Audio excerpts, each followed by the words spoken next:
Hello there, friends. This is Spencer Michaud. Today we're going to be talking about the astrology of June 2026. Hope that you're having a wonderful Friday afternoon out there. We're going to be taking a deep dive into all of the transits, all of the planetary movements, all the full moons and new moons. We're going to talk about planets moving into new signs. We've got a lot of ground to cover this afternoon, so I hope that you're doing well out there. Buckle in for a few hours, get yourself something good to drink, get a little snack, and let me know if you're here in the chat. Let me know where you're stopping in from. I love to see all your smiling faces here in the chat. A few announcements before we dive into all of it. Of course, we're talking about the astrology of June 2026 today. We'll get to that shortly. You can find me, friends, over at spencermichaud.com. If some of the things that we talk about today are resonating with you, or if you're like, I wonder how that affects me personally, you can go over to spencermichaud.com and sign up for a reading. I do mythologically based, tarot based, fixed star based, decan based. Decans is one of my specialties, the 10-degree sections of the zodiac. I help break down all of the different parts of your chart through your narrative story. Also have readings available where we go through the next few months ahead and prepare you for what's coming. And I also do tutoring sessions. So if any of that sounds appealing, go check out spencermichaud.com and click on the Book Now button. There's also a webinar store. If you like the types of slides that I show here in the broadcast here today, if some of this piques your interest and you want to learn more, I have a number of pre-recorded webinars on the store where you can learn about the decans, you can learn about planetary magic through a series called Dignity and Devotion that I did with my beautiful partner, Tanya Andrews. Also have a webinar about the connection between tarot and the zodiac, so check that out on the store.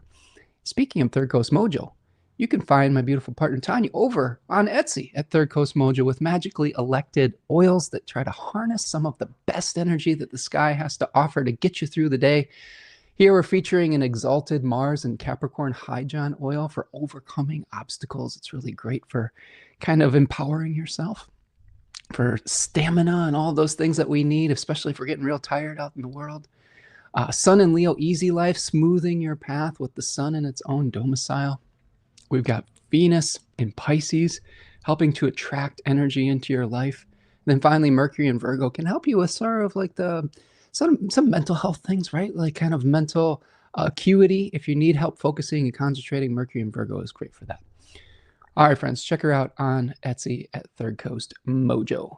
You can also subscribe to a newsletter that we have where we make announcements of when we're going to be going live and when we're releasing new oils, products, etc., new classes. Make sure you sign up on the newsletter. You get a discount on any reading that I offer as well when you do so. And if you would like to support the channel, you can go to buymeacoffee.com and support the channel and become a patron that way, or you can purchase a super chat today while we are live on the broadcast on YouTube. All right. We got through it. We got through it. All of the announcements in record time. Record time. Oh my God, my friend Mila's here. Firefly Lily, nice to see you. Mila says, hello, Spencer. It's Mila. Can't stay long, but hope all is well. Nice to see you, Mila. Thank you for stopping by and letting me know that you're here. I've got a new friend that I made, and I've been playing a game. I've been playing a multiplayer open world type of game. It's called Sky. It's a beautiful, beautiful game based on kindness and being able to connect and build friendships with people all over the world. And Mila and I have had some nice conversations. So welcome, Mila. And if you have any questions about what we talk about here today, don't be afraid to put it in the chat. But it's really nice to see you stop in. Really appreciate you being here. Okay, friends. So let's see. Let's talk about this astrology of June 2026. We've got a lot going on this month. We're going to be talking about kind of Gemini themes. We're going to be talking about Cancer themes. So we've got the transition from the sun in Gemini into the sun into Cancer. We have a couple lunations, full moons and new moons, quarter moons, etc. Mercury's going to be stationing retrograde this month. So that's sort of something that a lot of people are curious about when they're learning about astrology. Mercury retrograde, it happens fairly regularly, not every single week, but it happens about 3 times a year. So it is notable because sometimes it can bring some snafus with technology and things of that nature. But we'll prepare you for it. We've got a few malefic enclosures this month, which are related to planets that are a little bit stuck. We've got Venus and Mercury in malefic enclosure towards the end of the month, so I'll try to help you with that as well. And we're going to be starting off this month with some out of bounds planets too. So kind of these big picture thoughts. And let's go to the medium range view. All right. So where we are looking at just kind of we talked about the big picture. We've got a number of Aries and Cancer squares too. We've got planets hanging out in Aries. We've got Saturn in Aries, Neptune in Aries. We had a lot of planets that left that big Aries stack up that we had about a month ago or so. And now as the planets move or ingress into Cancer, they're going to start making a little bit of a square to Saturn and Neptune. So there's going to be a number of those happening over the month. The gist of that is that a lot of the efforts that we're making to become more independent and to become, to take risks, right? To put ourselves out there, to start something new. Some of that is going to be coming into contact with our ability to protect that which we want to grow into full fruition. Cancer is a lot about, it's got, archetypal mothering energy, I guess you could say. But a lot of it is about protecting something against the harsh world before it's ready to be launched or released. So there might be some tension that we have over the course of June where we're trying to start something new. We're trying to figure out how to become more independent, or we're being forced to be more independent. And we may be wanting to protect that a little bit and be more patient with it, but there's a lot of tension with that. It's like the trying to run before we can walk on some level. So we'll try to navigate that together. Of course, we talked about the Venus and Mercury malefic enclosures.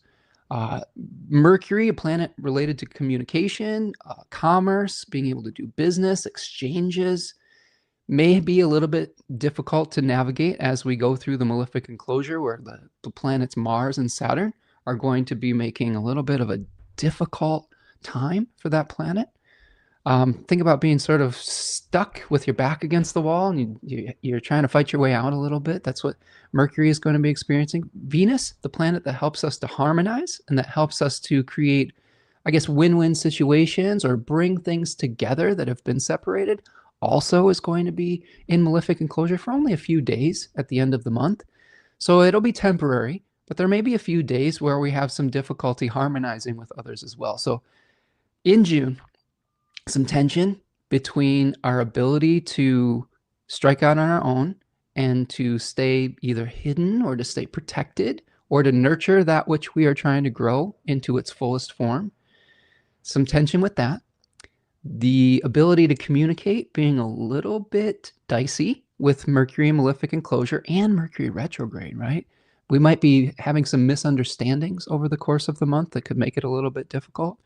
And then just a very temporary 3-day period where our ability to harmonize with others isn't as great as it might be. The good news is that we do have a really beautiful aspect at about the first week or so of the month with Venus and Jupiter coming together. Those are called benefic planets. Benefic planets are the ones that help us to harmonize. Like Venus helps bring things together. Jupiter helps bring us good fortune and good luck and brings order to chaos on some level. So those two planets coming together could be a really nice moment in the beginning of the month. So that's something to look forward to as well. We'll talk about the Mercury retrograde period today. That's going to be happening towards the very end of the month. So most of the month of June, we will have a direct Mercury, but it's going to be kind of starting to potentially move in, get us ready for moving in a different direction. We might be changing our minds on some things. We might be reevaluating some things. All of those things are up for reevaluation with Mercury retrograde. And then finally, at the end of the month, Jupiter will leave Cancer, which is a place that it is very comfortable in. A planet is a host for a certain sign or a temple.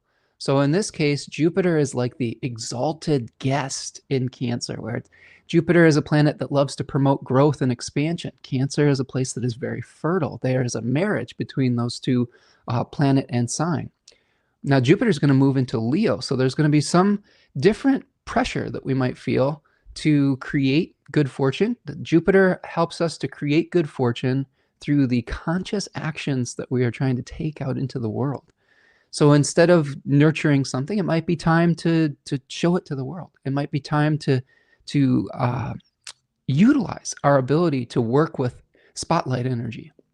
Some of that may be a little bit scary, because I know a lot of us, like some of us who are maybe a little shy or sort of hermits, putting ourselves out in the world could feel a little bit intimidating.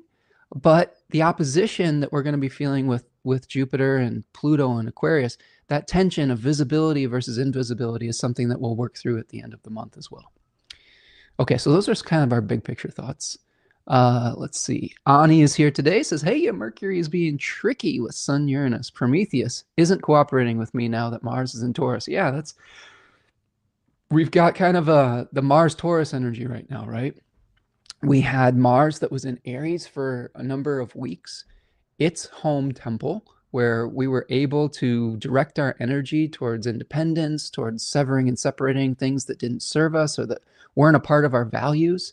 Now, when we have Mars in Taurus, Mars is moving through the section of the zodiac where we're trying to harmonize our senses with our spirit, with our body and spirit. And when Mars is moving through there, it's a little bit disruptive. It's like we're uncomfortable in our bodies. It's like there might be sensory things around us that are a little bit disruptive. We may have difficulty with our energy. Taurus is a place of inertia. Taurus is a place where we have difficulty getting moving, right? Sometimes we have difficulty stopping when Mars is in Taurus. So the question of how do we pace ourselves is going to be important with Mars and Taurus at the beginning of the month as well. The Sun-Uranus conjunction is today, as I'm recording this, on May the 22nd. So a renewal of Uranian themes in the heart of the sun.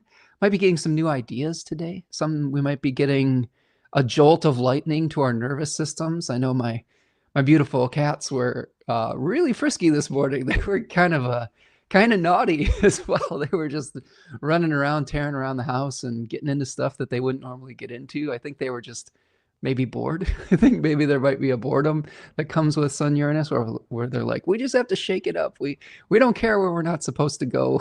Like, we're just gonna go there anyway. So yeah, it's a lot to process. Okay, so those are big picture thoughts, right?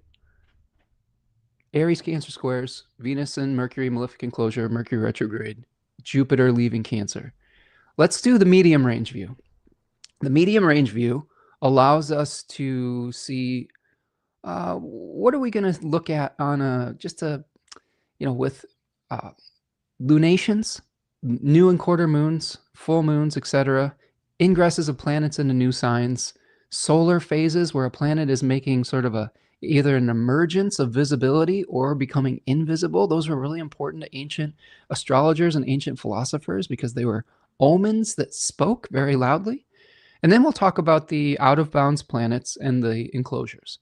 Out-of-bounds planets is when a planet is sort of acting outside the norm. Right now, we still have Venus and Mercury out of bounds, so we might be exploring ideas, relationships, and things that we love that might be outside of what we normally would. So that is something to consider as well. So let's start with the lunations. We have a last quarter moon on June the 8th at 17 degrees Pisces, a square between the Gemini sun and the Pisces moon. That last quarter moon might be about reducing our maybe over emotionality at some point. There may be something where we have to use our rational head rather than just our intuition. Sometimes we can get confused through our intuition. I'm someone who generally likes to trust intuition, maybe even more so than my rational mind. But there can be times when we might imagine things that aren't actually based on reality. And sometimes we have to dig a little deeper for the facts. And that might be what we're looking at this last quarter moon on June the 8th. We have a new moon in Gemini 3, the third 10-degree section of Gemini on the 14th of June. That is a place in the zodiac where we have so many options that we can't possibly pursue all of them. So we might need to make a choice. One option has to be released. We have to let go of one option so that the other can be nurtured into its fullest form. On the 21st of June, we have a first quarter moon after the new moon, a little bit of a tension of bringing something into being. The first quarter moon is going to be squaring the sun in Cancer and the moon in Libra. So the moon in Libra forces us, asks us, I guess you could say. The moon isn't necessarily a planet that forces anything. It's sort of a, receptive type of planet. It is asking us to see things from someone else's perspective. It's asking us to identify imbalances, and in this case, related to one-on-one and personal relationships. Maybe an imbalance in family dynamics, maybe an imbalance in our romantic relationships that we need to examine, maybe without getting too angry or frustrated about it, but in the spirit of trying to bring some kind of equilibrium back to that relationship. So that's on the 21st, right on the summer solstice. That's right when the sun moves into Cancer, and we have the sun at its greatest height of declination, you could say, where the days are the longest. And then we end the month with a full moon at 29 on the 29th of June at 8 degrees of Capricorn. So that tension between one-on-one relationships, nurturing relationships, sensitivity to others, and then having to balance that out with some of the harsher realities of the world. We're testing our relationship sensitivity out against some kind of more harsher structure. Like imagine like a fertile field beneath a big a mountain, right? A rocky terrain where we have to decide if we're going to stick around in the beautiful butterfly fields, or if we're going to climb that mountain, which might be a little bit more difficult. And we have to balance those energies.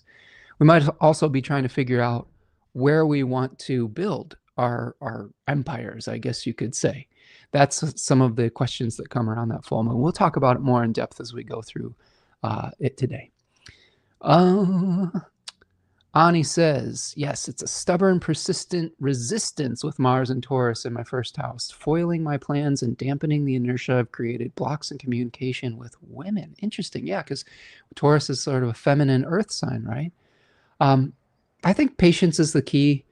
I think pacing ourselves is really important. I think not feeling like we have to do all of it at once, like taking tiny little steps, bite-sized pieces, I think can be something that can be really helpful for that. Instead of having a huge ambitious project that makes us feel like we have to have all these elements taken care of before we can even start, how do we just take the tiniest of micro movements? And I think that once you are able to start moving one foot after another, that's when we get the momentum where it's really hard to stop, right? So I think that it's how do we just take that first micro movement to get it going. Ani says, Gemini, my second, unclear expectations of resources and miscommunication, things not delivered, cancellations, etc. Oh, there you go. Right? Maybe with Mercury retrograde, some of those things will be up for review. Good news on the solstice, Ani says, I'm hosting an event for a festival party. If we can work out this lag in communication, support, and resources. That sounds awesome, Ani. I'm excited for you. I think that that'll be maybe that'll be a really nice event. Maybe the Venus Jupiter conjunction will help smooth that process out in the beginning of the month as well. Okay, so those are lunations with the different moons for the month. Ingresses is kind of a fancy way of describing a planet moving into a new sign or a new temple. So on June the 1st, Mercury is going to move into Cancer. Right now, as I'm recording, Mercury is in Gemini.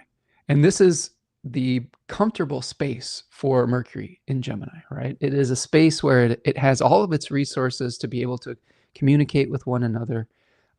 Although it is out of bounds right now, we might be having ideas that are coming from all over the world and all over the spaces and corners of our mind.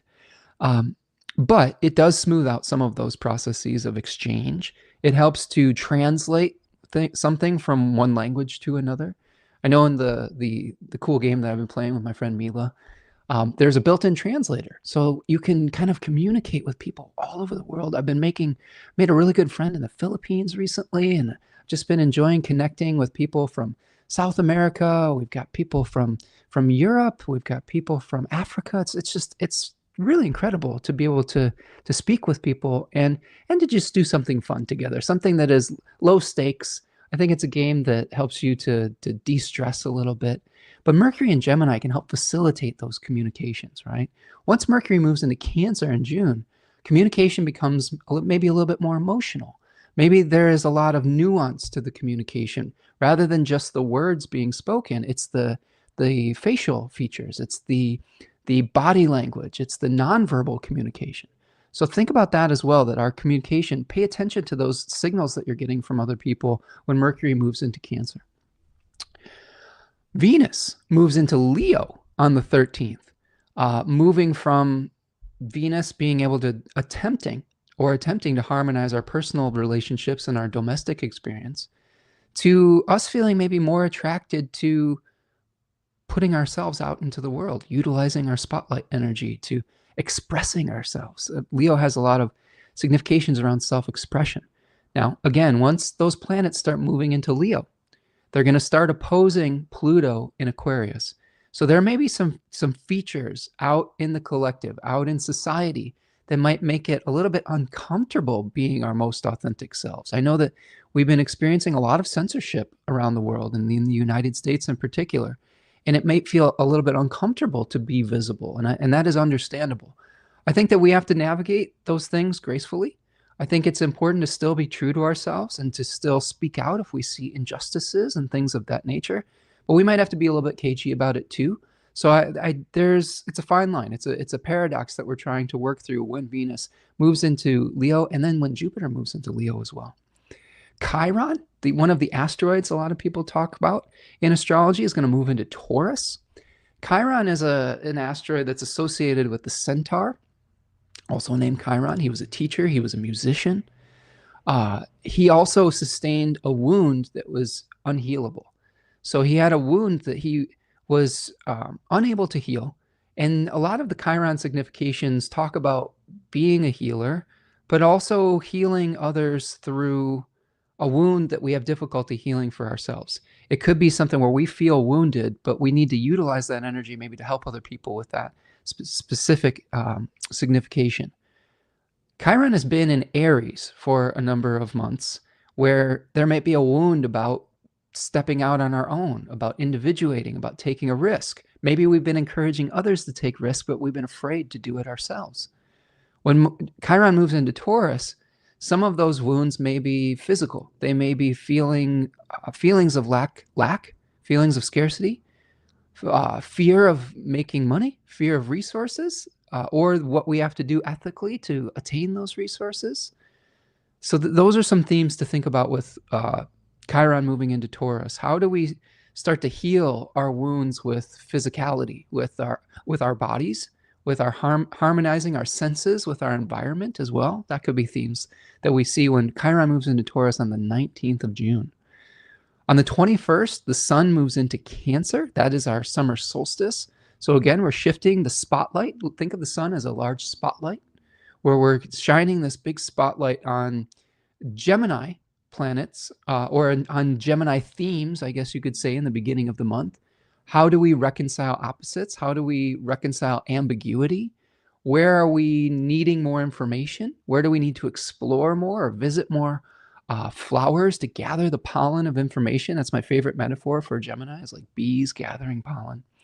When the sun moves into Cancer, the spotlight may be more on the more sensitive parts of our life, the more hidden parts of our life, the more private parts of our life. Instead of being overly social, we're taking that pollen back to the hive and making something with it, nurturing it, feeding the young, feeding the grubs or the larvae in the hive, right? We're trying to do something with that information. We may have to make some choices at that point as well. The other thing to think about of the summer solstice is the sun will actually change direction. Metaphorically, I guess you could say, visibly. It will start rising lower in the sky than normal. Than it did when it was rising in declination up to the summer solstice. That's what creates our length of days. When the sun rises higher in the sky in the northern hemisphere in the summer solstice here, the days lengthen. When we get to the summer solstice, that's the peak. That is the zenith. And then the sun starts to rise slightly lower in the sky and the days start to get shorter. So this is a time in a lot of ancient cultures where they thought about switches of direction, the death of one particular king or deity, and then the rise of another. This is where we might have felt like we had to draw a line in the sand with an ultimatum or something like that in the last degrees of Gemini. then we have to change our mind, right? Think of the crab being able to move sideways, forwards, backwards. All of these things are indicative of the sun in Cancer. On the 28th, Mars is going to move into Gemini. So Mars will improve its dignity. Mars will improve its ability to, well, improve or change. I guess Mars is not necessarily very comfortable in Taurus because that's a place where we're attempting to harmonize. And Mars's goal and mission is to sever, to separate. And now that energy is going to be moved into the Gemini area where we might be trying to create conflict or create separation, but instead of from sensory information or with the body, it's switched to the mind. We might have thoughts that could be a little bit difficult to deal with. Our nervous systems could be a little bit amped up. We could have difficulty communicating because a lot of the aggressive tendencies of Mars could be worked through the language of Gemini, through the ability to try to understand one another. And this is going to be really important when we are talking about Mars making a conjunction with Uranus into July. That's something that we'll keep our eyes on as well. Finally, Jupiter moves into Leo on the 30th of June. Okay, so this is a planet that moves signs once every 1.5 to 2 years, I guess you could say, depending on how fast it's moving. So you think about 12 years ago, like when the last time Jupiter was in Leo. Jupiter has a 12-year, what's called synodic cycle, returning to its previous position. So I remember this for me personally. When Jupiter was in Cancer, I've been working on an album. I was working on my first solo EP, I guess you could say, 4-song album. And I was nurturing it behind the scenes. I was working on it. I was doing all the things necessary. I was protecting it. And then when Jupiter was in Leo, it was released. I was putting it out into the world. So there might be something that we're nurturing behind the scenes with Jupiter in Cancer that we are finally releasing out into the world. Now, part of the challenge with that is that, again, it's going to be opposing Pluto and Aquarius. There are some things in the collective right now where we might be afraid of being observed. We have things where we are seeing things in the news where tech companies are starting to gather our personal data, where there's some fear of surveillance, right? Of every movement that we do or that we are making being surveyed and collected and maybe manipulated by big tech companies and things of that nature, by government institutions. So the visibility versus the fear of visibility tension is going to be something that's going to play out when those planets move into Leo and oppose Pluto and Aquarius. Okay, so those are our ingresses for the month. Solar phases. So this is the relationship of these planets to the sun and the switch of directions. So on the 8th of June, Uranus is going to emerge from under the beams of the sun as the morning star. Now, this is a little bit of a controversial technique because traditionally Uranus was one of the last planets discovered, and it was one of the last planets discovered because it was very difficult to see with the naked eye, right? So it was something that the invention of the telescope really helped us to see these outer planets, quote unquote, Uranus, Neptune, and Pluto. So it's a little bit controversial because this isn't a visible planet, but I thought I would put it out there that when Uranus emerges as the morning star, I want you to think about maybe some of the insights that you're gaining today as we're listening to this on the 22nd of May. This is the seed that's being planted. Take a look at what's going on in the collective too. I have a feeling there's going to be really important news that is being revealed here as Uranus is going cazimi. We've had a lot of things going on in the collective. We've had a lot of, especially in America with the Congress recessed without allowing a vote for some of the funding for some of the more draconian measures that are trying to be pushed through in America right now.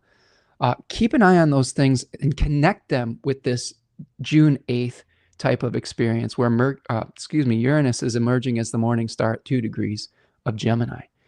We are at turning points. We're at turning points for our ability to harness new ideas, for our ability to take in new information and data.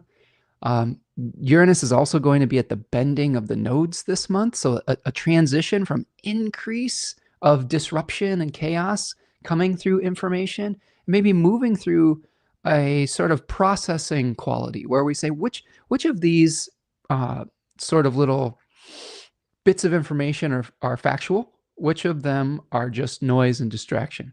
I think that's going to be part of the journey through June as well. On June the 12th, Mercury is going to move into its retrograde shadow at 16 degrees of Cancer. That means that that's the place that Mercury is going to retrograde back to during the month.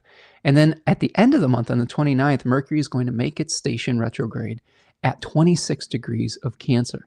Okay, so this is a period where we're reviewing mercurial things, where Mercury is going to be going under the beams of the sun, sort of into the underworld, if you want to think about this metaphorically, where we are kind of seeing, the ancients used to call it a psychopomp phase, where Mercury is guiding souls to the underworld.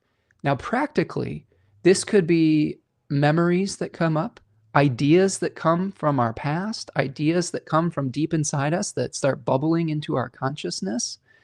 This could be something where if we did something rashly in the past, we might be reviewing that process and redoing it. I think that this is a time too to review our scarcity consciousness versus where we might have a surplus. So maybe we are very abundant in one part of our life, and we're reviewing what do we want to do with this abundance? Do we want to share our wealth with others? Do we want to become philanthropists on some level? Maybe there's a part of our life where we need to put energy so that we don't experience scarcity. All of those things are questions that can come up when Mercury is retrograde in the last section of Cancer. Mercury is a planet that questions things. It casts doubt. It's a really important quality because sometimes we need to question things. If we always assume things and take things at face value, we might be missing really important changes in our environment, and Mercury helps us to navigate those. Finally, our medium range view here, we have out of bounds planets and malefic enclosures. Last month we had some benefic enclosures, which were nice, but this month only malefic ones, only challenging ones. So first of all, Venus and Mercury are going to start the month out of bounds from the 4th of May all the way till June 6th for Venus. Mercury will be out of bounds from today, as I'm recording this, May 22nd to June the 14th. The moon's going to be out of bounds from the 29th of May to June the 4th. And then we have Mercury in its malefic enclosure from June 10th to June 28th, from 12 degrees of Cancer to 26 degrees of Cancer. It's going to begin with the Mercury square to Saturn, one of the Aries Cancer squares that we talked about, and it will end when Mars moves into Gemini. The Venus malefic enclosure also ends when Mars moves into Gemini, so keep that in mind when we're talking about that later. The moon will be out of bounds from the 12th of June to the 17th, and then again from the 26th of June to July 1st. That Venus malefic enclosure is going to come at the very end of the month from the 25th to the 28th, from 13 degrees of Leo to 18 degrees of Leo. So a shorter pressure situation, but it might feel like pressure nonetheless. Pressure to perform, pressure to put ourselves out there. It begins with the Venus trine to Saturn, and then it ends with Mars moving into Gemini. I'll explain that in more greater detail with the chart as we go into it. Think about those out of bounds planets, though, as acting as sort of mavericks. They are technically, those planets are moving outside the normal declination path of the sun, the normal distance that the sun makes from the ecliptic. So they are acting outside of the realm of the king, or outside the realm of what is socially acceptable in more modern terms, right? So again, Venus, we might be attracted to things that we might not normally be attracted to. We are, maybe it's like we're giving ourselves a makeover and we're dyeing our hair a color we never would, or we're purchasing clothes that we would never wear. And then when Venus goes back in bounds, we're like, what were we thinking? This is a little different than I would normally wear, right? So that's the danger, but there is good things that can come out of that too. There's a lot of really inspirational artists that have Venus out of bounds. My favorite example, and one that always comes to the top of my mind, is Bjork, right? Bjork has Venus out of bounds, and she just kind of does her own thing. She doesn't conform to people's expectations, and she's created some really, really fascinating art through that. When Mercury's out of bounds, our communication style may be different. We may be saying things that we wouldn't normally say. Sometimes we censor ourselves. Mercury out of bounds says, well, why are we censoring ourselves? We might be saying things that we are thinking, but would be too afraid to say in some circumstances. We also could maybe get into some conflicts. When we say things we wouldn't normally say, oftentimes there's a reason we don't say that, because we're thinking about how those words might land and how they might affect someone else, if physically, emotionally, etc., intellectually. And that could lead to some conflict too. So I guess be careful about how you're communicating, but maybe there's ideas that come from thinking outside the box, from thinking, trying something new that you wouldn't normally try. That might be a Mercury out of bounds signification. Now with those malefic enclosures, those are short periods of time where we might just feel blocked, where we might feel like there's some heavy lifting going on. I often just recommend patience during those times. Sometimes the planets are not functioning at their highest capabilities, like with Venus and malefic enclosure. Getting the harmony that you desire might be delayed. And it's really not the end of the world, right? If you have 3 days where you can't really harmonize with someone, it'll pass, right? And not trying to force the issue could be something really important around then. Same thing with Mercury and malefic enclosure. Maybe you're wanting to communicate with somebody, but you're having really difficulty. There's factors that are involved with disconnects in communication. Patience is really the key. All right, that's our medium range view. Do me a huge favor, friends. If you are new to the channel, please like the video, subscribe, turn on the notification bell. We've got some new friends here today. I'm so excited for my new friends stopping in. I'm really enjoying my experience in this game called Sky. I really enjoy connecting with people. It's very relaxing, and it's just fun. It's a game based on kindness and friendship, and it's really beautiful too. There's just a lot of really beautiful landscape to explore. And the best part of it, though, is the people. The best part is being able to communicate with people and have some kind of shared goals and working together. It's very cooperative. And that's something that's a deeply held and cherished value of mine. So being able to do that and connect with people, just doing something fun, I think we need a little bit of that in the world. So thanks to those of you who are connecting here today with me here. And yeah, just make sure you subscribe to the channel, like the video, follow me over at social media at Spencer Michaud on Instagram and Facebook, etc., wherever your social medias are. Okay, before we dive in, let's take a little stretch break too. We're going to be here a little while. I'm a fairly detailed person. Thoroughness is something that people have described my work as.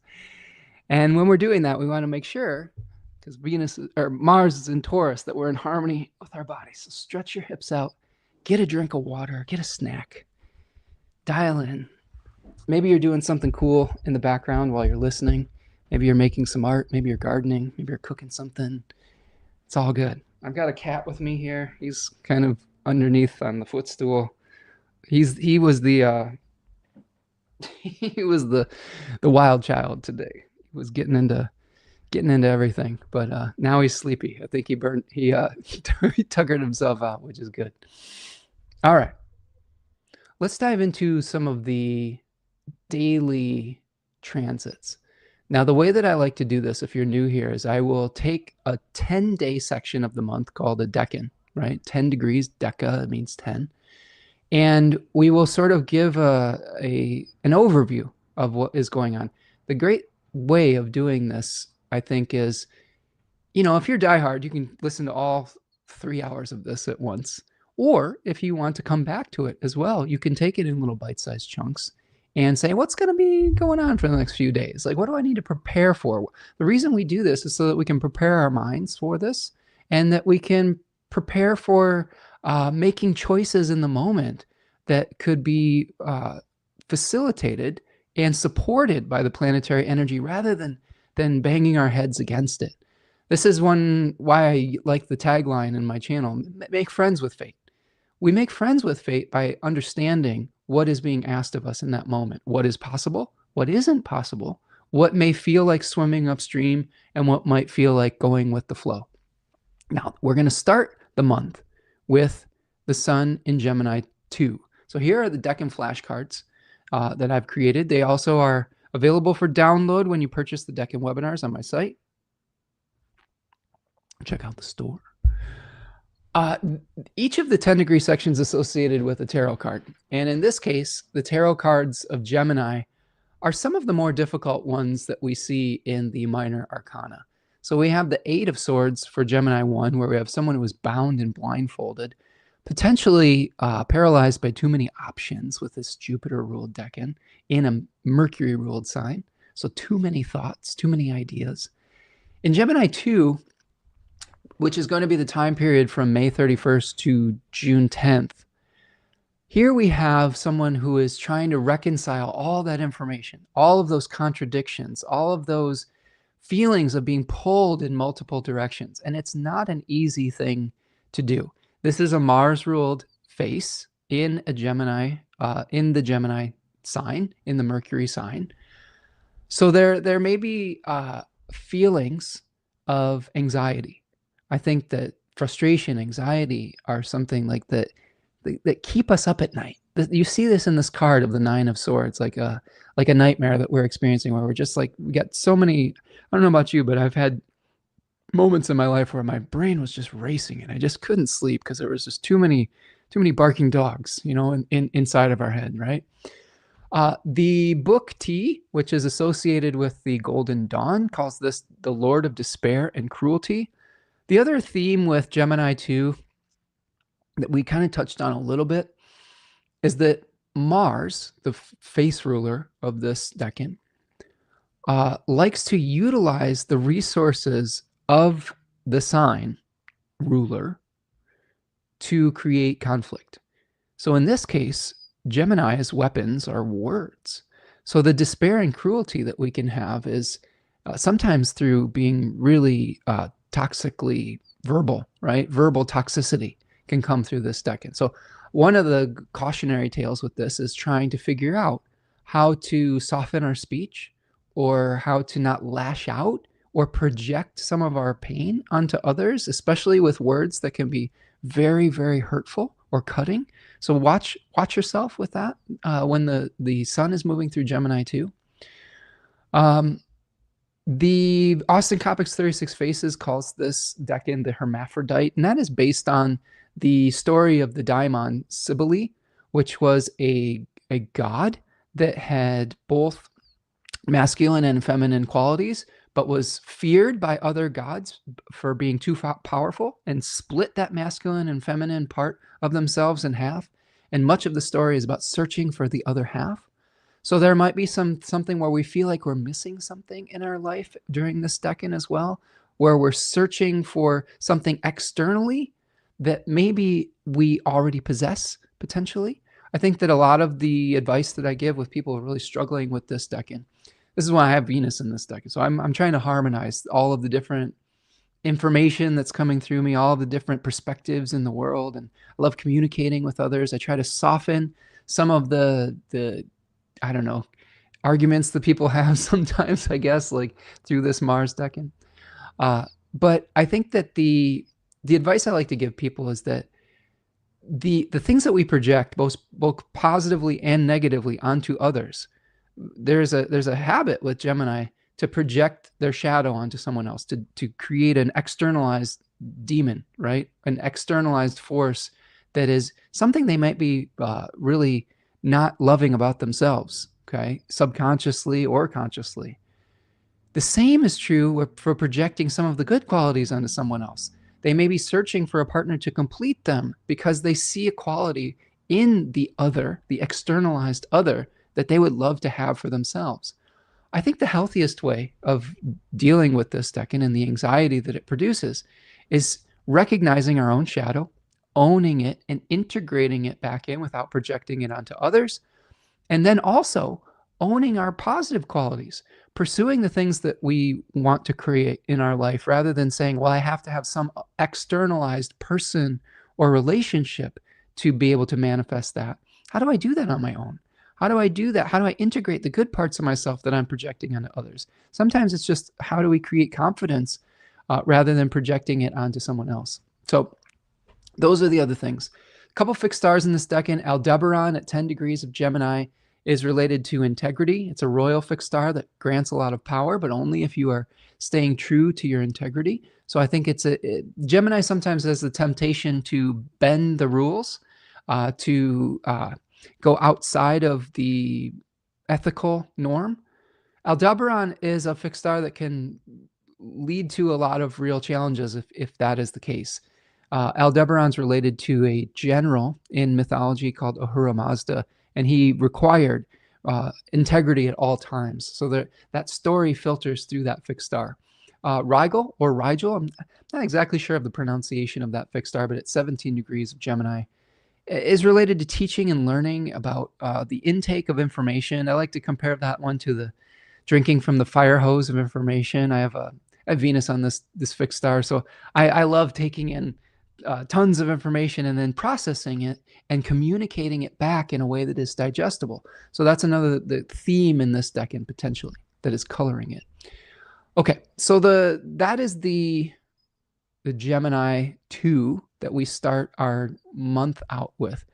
I would be remiss if I didn't start mentioning that the first kind of entrance into this month is through the full moon that happens the day before. So we have a second full moon that's happening on May 31st. So we start the moon with start the month with a peak kind of lunar experience where we are attempting to take action on our multiplicity of ideas, where there's something coming to a head where we're saying, we have all these ideas floating around. We've got to do something with it. This is the tension that's arising at the beginning of the month, okay? Now, at the beginning of the month, we've talked about this, but Venus is going to start the month out of bounds from the 4th of May all the way to June 6th. Mercury will still be out of bounds from today, the 22nd of May, to the 14th of June. And then really the first thing that we're experiencing on the 1st of June is Mercury moving into Cancer. So this is something that we were talking about briefly with the ingresses, but the transition from Mercury in its own home sign of Gemini into the lunar temple or the lunar sign, the moon-ruled sign of Cancer. So again, communication will become more intuitive, more nonverbal in some ways, more emotional. We might be communicating our feelings. I have Mercury in Cancer retrograde in the last 10 degree section where the retrograde is this year. And oftentimes there's a filter from my brain and my feelings to my mouth. And it's almost like I'm having to filter it through 10 layers of water. It's like screaming underwater sometimes. When I was really young, if I got really upset, I couldn't speak. Cancer is said to be a mute sign. So there might be times where we get so emotional that we can't really communicate through words. One of the things that is enhanced with Mercury in Cancer, though, is communicating through emotions. I was someone who communicated through music. I still do that. I still communicate. It's funny, like this game I'm playing. One of the features of it is you can collect these musical instruments and just jam with other people. So a lot of times in the game, if I'm meeting someone new, a lot of times I'm just communicating through music rather than through words. So think about how you can transition from just only verbal communication to nonverbal communication. Sometimes we can communicate through hugs or through like supporting one another. Sometimes it's just through presence. It could be through just an emotional energy that we're giving. We're giving space to people in communication. Sometimes that can be really helpful as well. On the 3rd, Mercury is going to trine the North Node. So let me do this here. Let me share my screen so you can see what I'm seeing. You can see what I see. That's not what we want to do. Where is it? Okay. There it is. Okay. So you can see on the screen, we started off with Mercury right here moving into Cancer. And then we are going to move forward a few days. Just to give you your bearings, Mars will still be in Taurus, trying to disrupt our physical comfort in whatever way. Saturn is still in Aries. forcing us to state what our values are, maybe even making it very difficult to stay true to those values sometimes. Like the second 10-degree section of Aries says, hey, like you have to make a royal decree, and that could be really uncomfortable. It might not be a choice either. Sometimes we have to share who we are and what we believe in, even if it's dangerous, even if it's a risk to do so. And all of those planets here, Saturn and Neptune, are going to be squaring Mercury, Venus, and Jupiter. Mercury, Venus, and Jupiter are trying to express emotions, tenderness. Aries is not about tenderness. Aries is about the blunt instrument or the sharp axe that is just hacking its way through to get to the new beginning. And that can be really uncomfortable when we have other planets that are kind of asking for sensitivity. So the sensitivity versus aggressive yang versus yin energy is going to be really prominent. You can see here that the sun's separating from Uranus in Gemini. Okay. Pluto's still in Aquarius, retrograde. So we're reviewing some of the corruption that has been arising in the collective, especially when it comes to people that have been exiled or othered or cast aside. We're seeing a lot of corruption with that around the world. And how do we deal with that? How do we transform the way we treat people that aren't necessarily in the centralized power or empowered, etc.? Those are questions that we're going to be answering. The nodes of the moon, we have the North Node in Pisces still, but it's going to be moving into Aquarius in July. So we have a nodal shift that's happening in very, very shortly. And this is the last month of North Node in Pisces, an increase in our desire to escape or our need to accept a divine plan that might be better than our human plan. We are seeing a decrease with the South Node in Virgo in our attachment to form. I often will teach from my own experience that form is ephemeral. Form is changeable. The essence that animates that form is more eternal. And a lot of times we will go through experiences where we are very sad about the release of a specific form. And that forces us to understand and connect to the essence underneath it. I've worked with people recently that have lost cherished fur companions. And one of the things that I counsel in those situations is the love that you have to give is not going to die with that animal, with that form. I've realized this firsthand, it doesn't take anything away from the unique individual spirit that each of our pets is, or our animal companions are, or people in our life. But I think one thing that can help us to work through that grief is realizing that the love that we gave to them is still present, that the love for them is still present, and that love can take on a new vehicle, right? Maybe it's a new pet, maybe it's a new companion, maybe it's something else. Its form is changing, but that love, that nurturing, that companionship can find a new form. It may take some time. Sometimes we have to experience the lack of something to truly appreciate it. But these are themes with the nodes in these positions, is releasing that attachment to form, but understanding essence and meaning behind it as well. This June 3rd date, Mercury is going to be making a trine. So let's go to June 3rd. So here you see Mercury making a trine to the North Node. Our ability to see essence versus form could be enhanced in one-on-one relationships during this period as well. So that's something to consider. We are going to be experiencing a square with Neptune, though. This is one of the Aries Cancer square moments that we were talking about earlier, where we have these Aries planets that are encouraging us to take a risk. They may be encouraging a yang expression. With Neptune in Aries, we may be falling, I guess, victim to a potential toxic masculinity that we may feel that might makes right, but it may be an illusion. We may feel like we have to do something by ourselves, but that also may be an illusion. Neptune often will cloud our clarity. It will make something very glamorous and make us attracted to it and make society attracted to the glamour of where it is moving through. So with Neptune moving through Aries, violence is glamorized, risk-taking is glamorized, individual effort is glamorized. And in some cases, it can be warranted. In other cases, it can be a delusion. So we have to work through our desire to ask questions in our relationships with the ability to separate fact from fiction when it comes to our own individual efforts. There's tension between Mars and Neptune here, right? There's tension between our ability to want to communicate in our very sensitive personal relationships in a loving way, and maybe the challenge of figuring out who are we in those relationships versus who the other person is.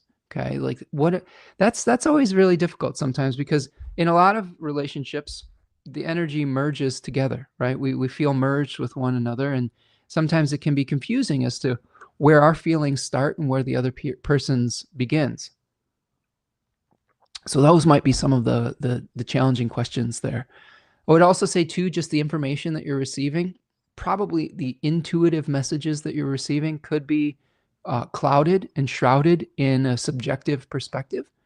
So this is a danger with Mercury in Cancer. This is something I've fallen victim to in my life. I will try to read nuance in every situation, and sometimes that nuance isn't correct. Like if you see someone say something a certain way, this is the Cancerian way of evaluating someone's communication. Oftentimes the words that they say are not what we are paying attention to. We'll pay attention to the tone. We'll pay attention to their facial features and their body language when they're speaking. A lot of that is a trauma response, because a lot of people who have Cancerian placements grew up in environments where they had to pay very close and special attention to the adults in the room and read behind the between the lines, I guess you could say, of what someone was saying. And when we bring that into our adulthood, that can be utilizing a tool for a situation where it might be inappropriate. I often preach about utilizing the tools for the current problem rather than the tools for a problem in our past. Because if we use the tools for a problem in our past, oftentimes we just get stuck in that old narrative and we just recreate the problem over and over and over again. So at this case, how do we become clear in communication and maybe not mistake someone's tone or someone's body language? We want to just ask clarifying questions. The other thing I would say too is don't make assumptions about how someone feels. Ask for clarity, right? It's part of the 4 agreements is don't make assumptions. Like that can lead to all sorts of misunderstandings. On the 7th, Venus is back in bounds. So here's Venus at 23 degrees of Cancer, back in bounds, applying to a conjunction with Jupiter. So this Venus is finally, we're kind of waking up from Venus's quality of acting out of its normal desires, I guess you could say. We might be waking up and be like, oh my God, where have I been? What am I wearing? What is this neon green thing that I'm wearing? Where did I get this? Where is my beautiful wife? How did I get here? If you were quoting the talking heads, right? So this might be an experience where we're kind of waking up from something where we're like, oh, that was really outside the norm. And maybe we learned something from that experience. Maybe we learned that we really like wearing turquoise and orange together. This is kind of a throwback to the in Sky, this multiplayer online game. You can dye you have these little cloaks that you get. You can dye them different colors, and I've been experimenting with the different colors, and maybe it's a Venus out of bounds thing where I'm wearing a lot of orange and green in the game, like this combination of colors that I would probably never wear in real life. I love wearing green, but orange is just it's too loud for me in real life. But maybe we can be what we want to be with Venus out of bounds, like, and experiment with it. When Venus is back in bounds, the experimenting phase might be, the noise on it might be reduced a little bit. And some of the realizations you might want to keep integrated and incorporated. Some of them you might be like, that wasn't for me. I'll let that go. Okay. That leads us to the last quarter moon that we were discussing earlier. So here is the last quarter moon, the square between the sun in Gemini and the moon in Pisces. So let me go back a few hours here so that you can get let's get the degrees right. We want to be sticklers for the details a little bit. So here is 17 degrees of Gemini, 17 degrees of Pisces, mostly because they were in decans that weren't related. I'm going to check in with the chat. This is a good time. Check in with the chat. Let's see. Ani says, I'm pulling tarot and oracle cards while listening today, getting insight on the transits. Ooh, nice. Let me know what you get. I would love to hear that, Ani. I'd love to see if we can co-create the oracles, right? Co-create with this. Javier says, amazing song references. Thank you, Fred. I'm a 80s child, so I'll bring out some of the old school. Javier says, I was just listening to the Maze episode, so you're still playing the game. Maybe I should join. Javier, I think you would really enjoy it. It is, I'm having a lot of fun. I'm not sleeping as much as I should. That's probably the only downside, is that I love being in the world so much that it's hard to get regular sleep. So if that's a problem for you, know that going in. But I would say that the spirit of the game is helping each other, growing friendships, communicating from people from all walks of life all over the world. And if that's something that appeals to you and you like spending time in beautiful natural spaces, I think it is a really relaxing experience. It's something that I've had a lot of fun doing. And I've met some really amazing people and had some really deep conversations with them on that place as well.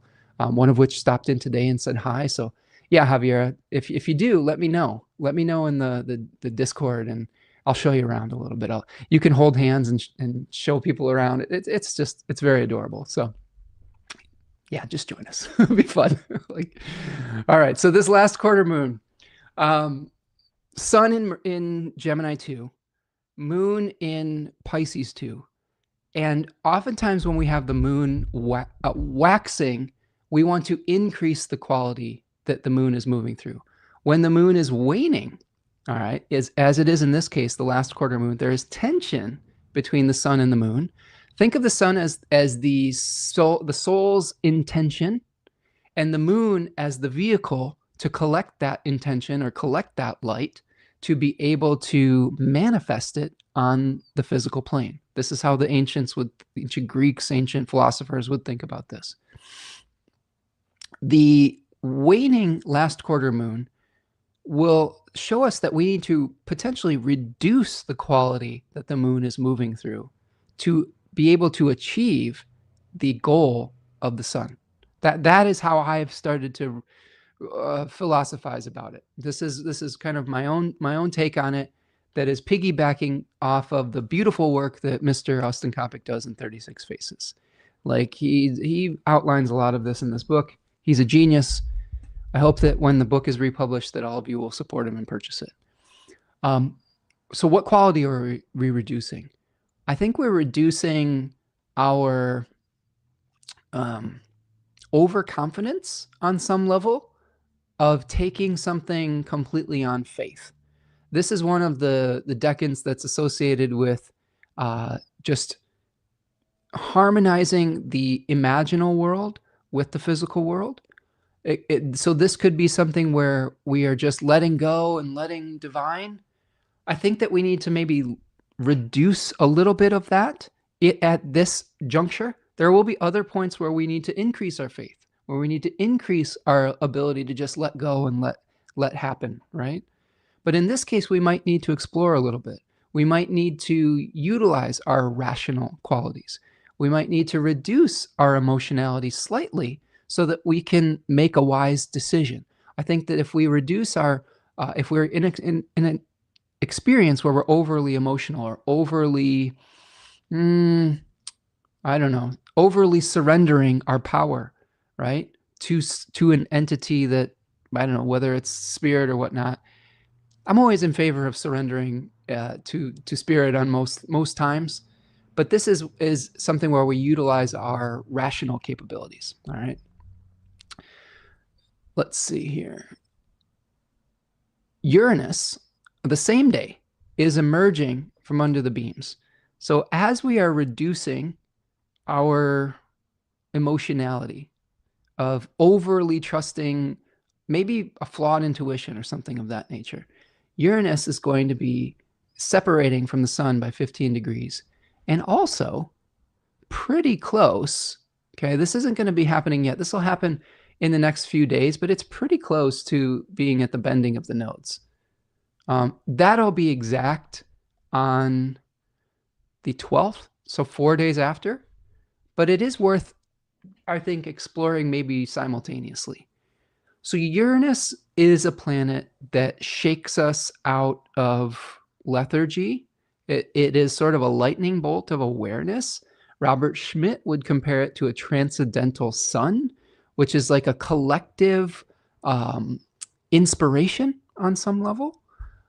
The other author that I like to reference with Uranus is Liz Green. And I've been reading a really incredible book called The Art of Stealing Fire, where she compares the Uranian myth, much like Richard Tarnas does in Cosmos and Psyche, to Prometheus. Prometheus was a Greek titan, I guess you could say, or demigod that would steal fire, that stole fire from the gods and gave it to humanity. This is a cautionary tale, I think, in a lot of respects. There can be some aspirational qualities where we are trying to become divine or godlike, or we have we get an insight into the way the universe actually works or something of that nature, and that can be positive. It can break us out of an old pattern, an old habit, an old routine that needs to be shaken up.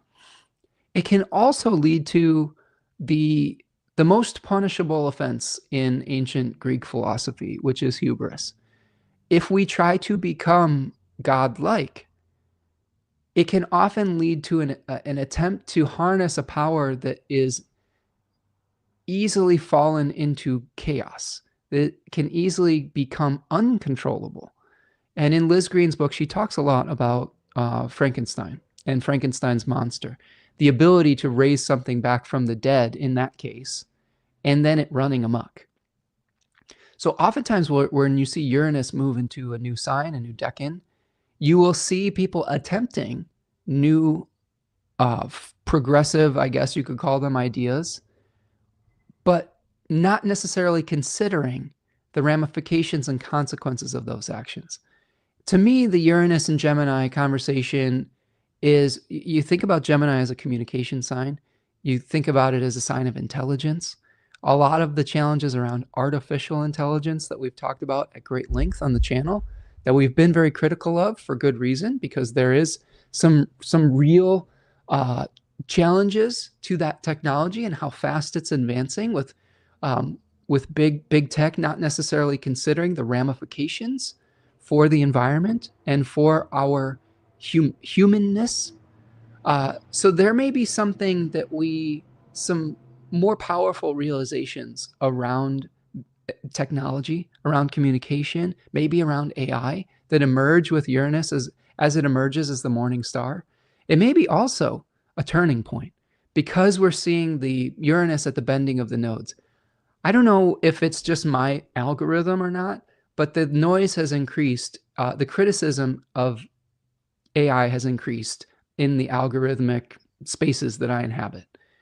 There's a lot of people that are, I think, rightfully understanding that this is a very dangerous technology for the environment, for our water supply, for our farmland, for the communities that the big data centers are being built in, for the possibility of those data centers being used to weaponize surveillance against citizens.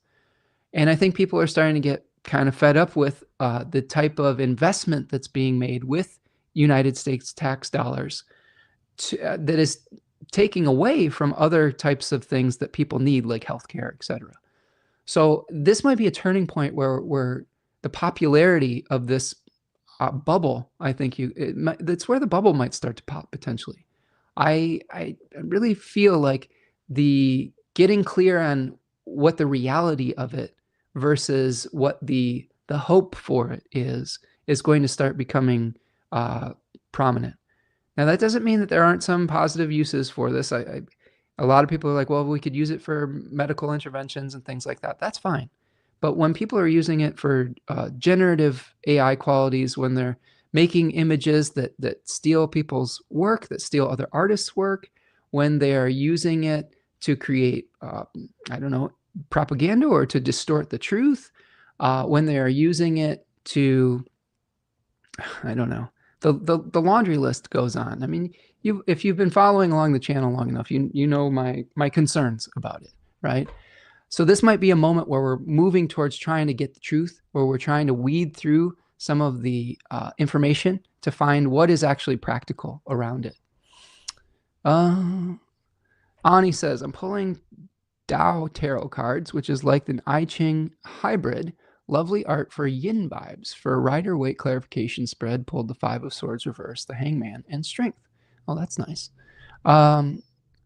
It's an indication to let go of outcomes and to recognize who I'm dealing with, not to push and pick my timing, ultimately worry about my individual preparedness to be successful.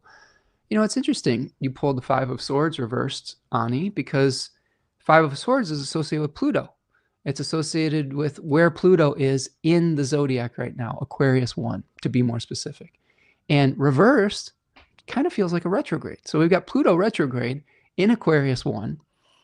You have the Hanged Man, which is associated with Pisces, the sign Pisces, or actually Neptune. I think it's actually Neptune instead of Pisces. Sorry, I think I crossed my references there. But maybe seeing things from a new perspective. Maybe this speaks to the Uranus at the bending of the nodes, where we had all this, a lot of hype for AI from certain factors of society, and maybe some of that hype starts to die down and people are starting to push back. The challenge I think people have is that municipalities, governments, big tech are trying to force these huge data centers onto communities, even when the communities are pushing back on it and say, we don't want this. This is not what we want. We don't want this in our communities. And they're doing it anyway, right? That's where it really starts to become not necessarily in service of humanity. And we've talked also about how some of those big tech CEOs want to make intelligence a commodity, a utility, I guess you could say. And the very real fears of us becoming so dependent on that technology that we stop using our own critical thinking skills and abilities. So those are all concerns. Like, a lot of people are trying to figure out what are the ethics of this before we go down the rabbit hole that we can't get out of. This is something you see in society all the time, where how do we deal with a new technology, a new anything, and consider the ramifications before we do the damage, rather than just doing the damage and be like, we'll figure it out later. I mean, it's just, I wish humanity could do that a little bit more, right? I would say the Strength card is related to Leo. So I think that it's interesting. I feel like you have the oppositions between Aquarius and Leo in that spread there that we're going to talk about later today. Javier says, humans can't be trusted to use things for good yet, huh? Half joking. No, they can't. At least the most, the greediest and the most insensitive of us can't be trusted. And usually those are the people right now that have the most power. So that's, and they're ruining it for the rest of us, right? Okay. Oh my God, Five of Swords, right? Ani says, yeah, it represents downsizing and backtracking to make sure I don't overcommit and then underdeliver. Staying below your complexity ceiling is really smart, Ani, for sure. Ani says, they are building the biggest data center, twice the size of the current biggest, by SLC, running the landscape, water, and air, ruining the landscape, water, and air. The lake is almost gone, and these centers toxic with lights and noise. I mean, we're in lockstep with that, Ani. I've been getting more and more vocal about these things. I don't really want them in my community or anybody's community, really. I don't think it's necessary, and I think it's wasteful and actively harmful to this beautiful planet that we inhabit. It is externalizing costs for profit. It's externalizing the environmental damage onto rural communities that already are struggling, and it is destroying the beautiful planet, the water systems, the aquifers, in the name of profit and surveillance. And that's something that I'm not able to support. Salt Lake City, Ani says. Okay, yeah, absolutely. Okay, so good. We're getting some more clarity with all this, right? So Uranus emerging as the morning star, some realizations around this, I think, around the hubris that we have been discussing.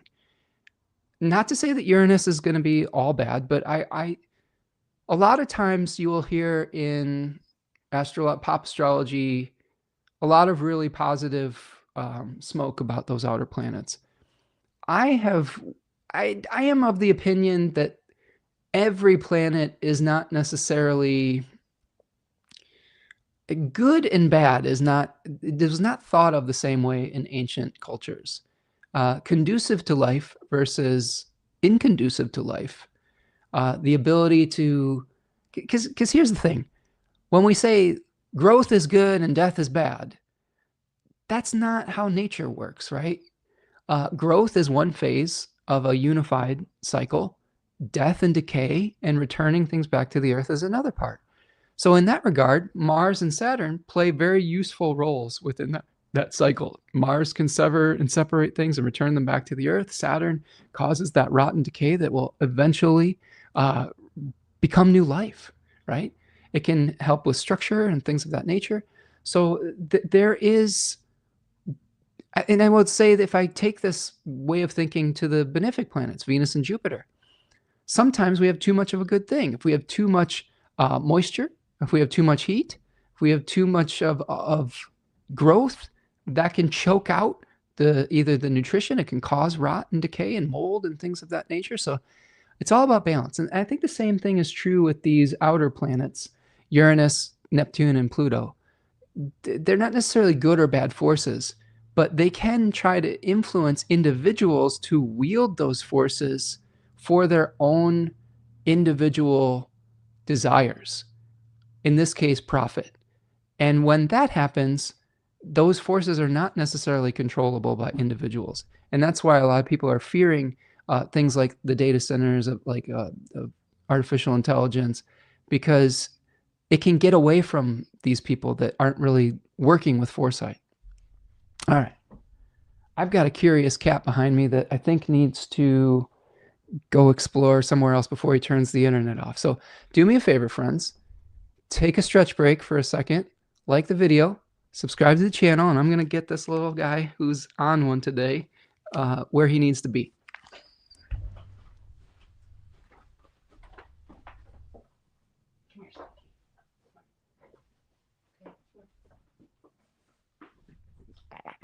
There he is.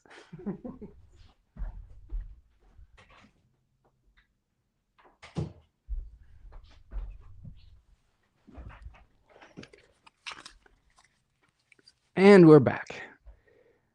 I love hanging out with my fur babies. I've got two big wizard boys, Gandalf and Radagast. They're big domestic long hair, Maine Coon mix types, blue tuxedo boys, and they're super sweet and loving, and but sometimes they get a little mischievous, and the internet connection is behind some of the stuff behind me here, and they will go exploring, and there have been times where they've disconnected the internet, so that's why they can't necessarily be allowed to do that while I'm doing this live. Ani says, the dust is tragic and is already horrible air quality, and now the energy output is toxic to life. There you go. So some very real concerns about the negative ramifications of a technology. Ani says, I've got a meeting in a minute. Got to go. Thanks, Spencer. Thank you, Ani. Thank you for stopping in. Thank you for your insights today. Appreciate you, friend. Javier says, I was just taking a nap with a fur baby. That's one of the great joys of this life, isn't it, Javier? I have my babies love to spoon on the couch. And sometimes I'll fall asleep on the couch and they'll just be like little spoon boys. And they're big too. They're like between 17 and 18 pounds. So you just got this giant ass cat there cuddling. It's awesome. I love it. But I digress. Okay, let's get back to it. So we are getting through the first decan of Gemini, and we have, let's see here. Let me find my spot. All right, we just were talking about Uranus emerging as the morning star in the 8th. This is actually bringing us to a really nice moment, I think, too. Maybe this realization that humanity needs to be a little bit more humble in the face of nature. Maybe that we don't need to um, create growth at the cost of our fresh drinking water. Maybe that we don't need to pursue profit all the time, and in lieu of some of the more intangible things that create wealth in our life, like time and health and relationships and all of those types of things. That realization that we have with Uranus at the bending of the nodes emerging could lead to a really beautiful moment with Venus and Jupiter coming together in the third 10-degree section of Cancer. You can see that here. This is on the 9th. Okay, so here is, these are hours. So let's go forward. Let's put the sun back at noon. And then here we go, June 9th. There it is. So this is about 25 degrees of Cancer on a fixed star called Procyon, actually. Procyon is in a constellation related to the little dog. They called it the little dog. I think it's Sirius Minor.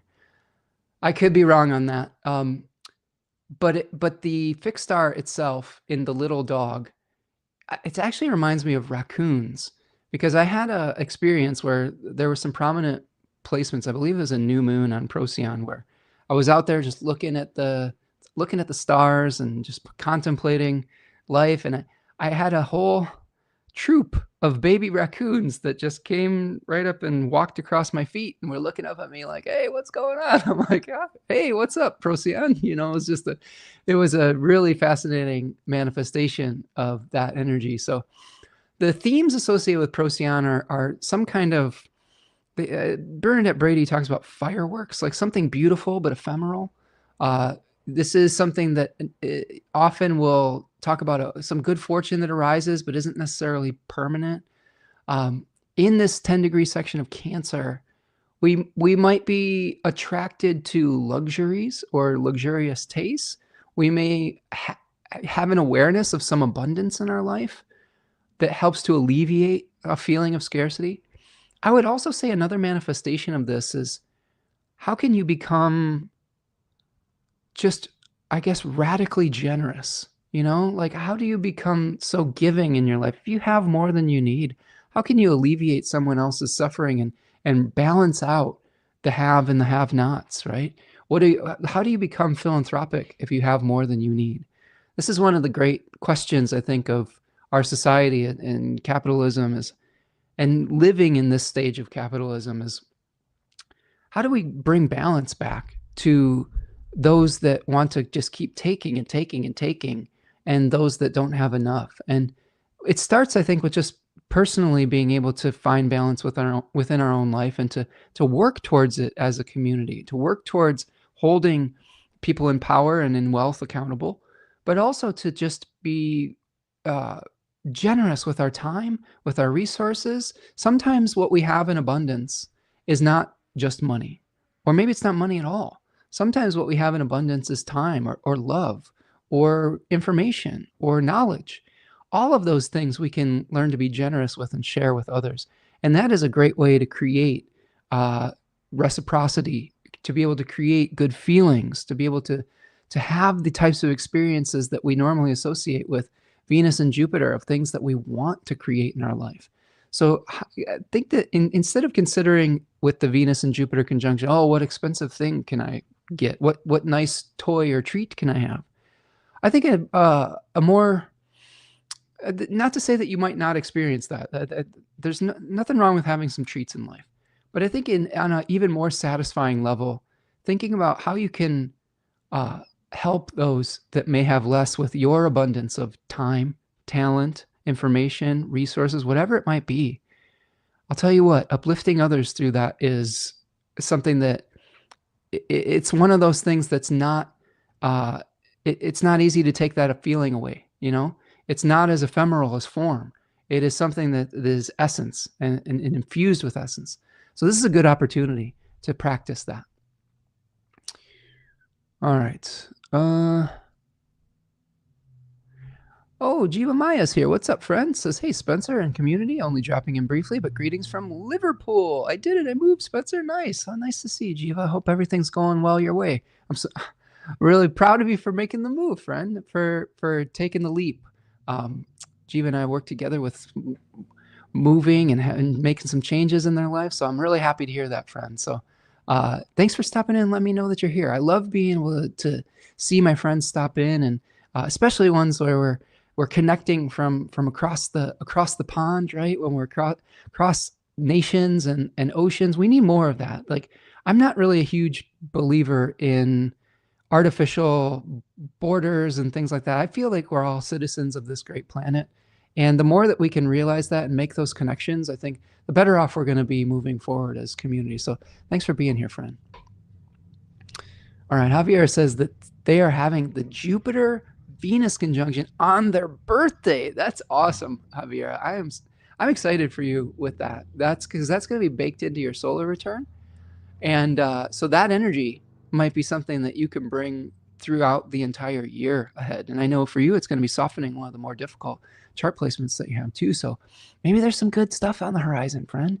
And it all starts from just generosity, from the generosity of spirit. I know you have so much to give, Javiera, and it doesn't have to be one particular form. There's all sorts of ways to be generous and to tap into that spirit. So wishing you the best on your birthday there, friend. Okay. So let's talk about the 10th. The 10th, so we have a really beautiful moment on the 9th, and then we start kind of getting into a little bit of a bumpy patch in the middle of the month here. So when we go forward from the 10th here, we have the separation now between Venus and Jupiter, and we have Mercury receiving a square from Saturn. So 13 degrees of Aries and Cancer. And what's happening once Mercury makes the square to Saturn is Mercury will start to be in between the rays of Mars on one side and the rays of Saturn on the other, okay? Without a planet breaking it up with its own ray. This is called a malefic enclosure. This is where the pressures of planets that are a little bit more difficult to deal with are making it harder for the planet that is enclosed to carry out its desires. In this case, Mercury in Cancer 2 is associated with communicating emotions, communicating love, communicating nurturing, creating a safe space for people to communicate and to grow in healthy ways. Behind the scenes, like Austin in this beautiful book, 36 Faces, calls it the walled garden decan. I think that Saturn, the square between Saturn and Mercury, says we're trying to communicate deep feelings, but we are feeling a lot of pressure to carry out our own self-interest, to state our own values rather than to harmonize those values with others. And that's going to be pressure that we're going to feel in addition to the pressure of Mars in Taurus. So Mars in Taurus is going to be sextiling Mercury, but it's still going to be enclosing it. The Mars in Taurus second decan says our routines are getting disrupted. Our ability to show up and do just enough and then to rest, the balance between work and play, a little bit disrupted. So our ability to communicate with our family, with our partners in a deep, emotional, sensitive way, we could be feeling a lot of pressure because we're being forced to take new risks. We're being forced into making new starts with Saturn and Aries, of stating our own values. And to do so, we might be having to work really hard. Our routines might be getting disrupted. We might be really uncomfortable with having to make that new start. It could be putting a lot of pressure on us. A lot of us who are very averse to visibility in some circumstances, sometimes when you, like, for example, when I'm doing my advertisement for my Deccan walk that I do each year, it's a little bit uncomfortable because I know that people need to know about the service to take it and to participate in it. But the advertising part of it is not something that I'm that I super enjoy. Like I'm not a super hyper social media person, and some of it puts a lot of pressure. Those are the types of feelings that we could get. Like we know that we have to do these things, but we're kind of buckling under the pressure, and that might make our communications with others a little bit more curt or a little bit less sensitive than we might desire that they be around this period of time. So this enclosure of Mercury is happening from the 10th to the 28th, an 18-day period where we might feel a little bit stuck. We might not have the ability to communicate in as sensitive a way as we would like. We might be feeling a lot of pressure to put ourselves out there. We might be, the Gemini and Virgo areas of your chart might feel a little stuck too, because Mercury is the host or the steward of those two signs. Let's see. Javier says, "Oh, I'm excited. I will do my best." You can do it, Javier. I believe in you, friend. I believe in you. Okay, so something to remember with the malefic enclosures. There is oftentimes other areas of life that we can focus on. Let's say communication isn't strongly supported when Mercury is in a malefic enclosure. You know what is in pretty good shape still? Venus and Jupiter. They're not being malefically enclosed. Maybe we need to do some art. Maybe we need to do some charity work. Maybe we need to volunteer and share our abundance with others. Maybe it's not through asking questions. Maybe it's just through showing acts of love and kindness. There's always ways to focus on what is supported in the chart when other things aren't supported. Okay, that to me is a really important way of mitigating some of the challenging transits that we inevitably go through almost daily, weekly, right? Is how do we focus on what is supported in the chart instead of trying to bash our heads against the brick wall, literally in the malefic enclosure case on some level. Okay, how do we shift gears to what is supported in the chart? And in this case, I would really focus on the Cancer 3 Venus and Jupiter placements potentially. All right, so that brings us to the next decan. So we've gotten through the first 10-degree section of Gemini, or the second 10-degree section, I should say. Now we move to Gemini 3. Let's take this opportunity to stretch. Do me a huge favor if you're still here with me. Thank you so much for spending time with me. Appreciate all of you. Give me a like if you can. Easiest thing to do to support the channel is to like the video so that more people can see it on their algorithms. Subscribe to the channel. Stretch your hips and your shoulders out. Get a drink of water. Move around a little bit. You know, just get some blood flow.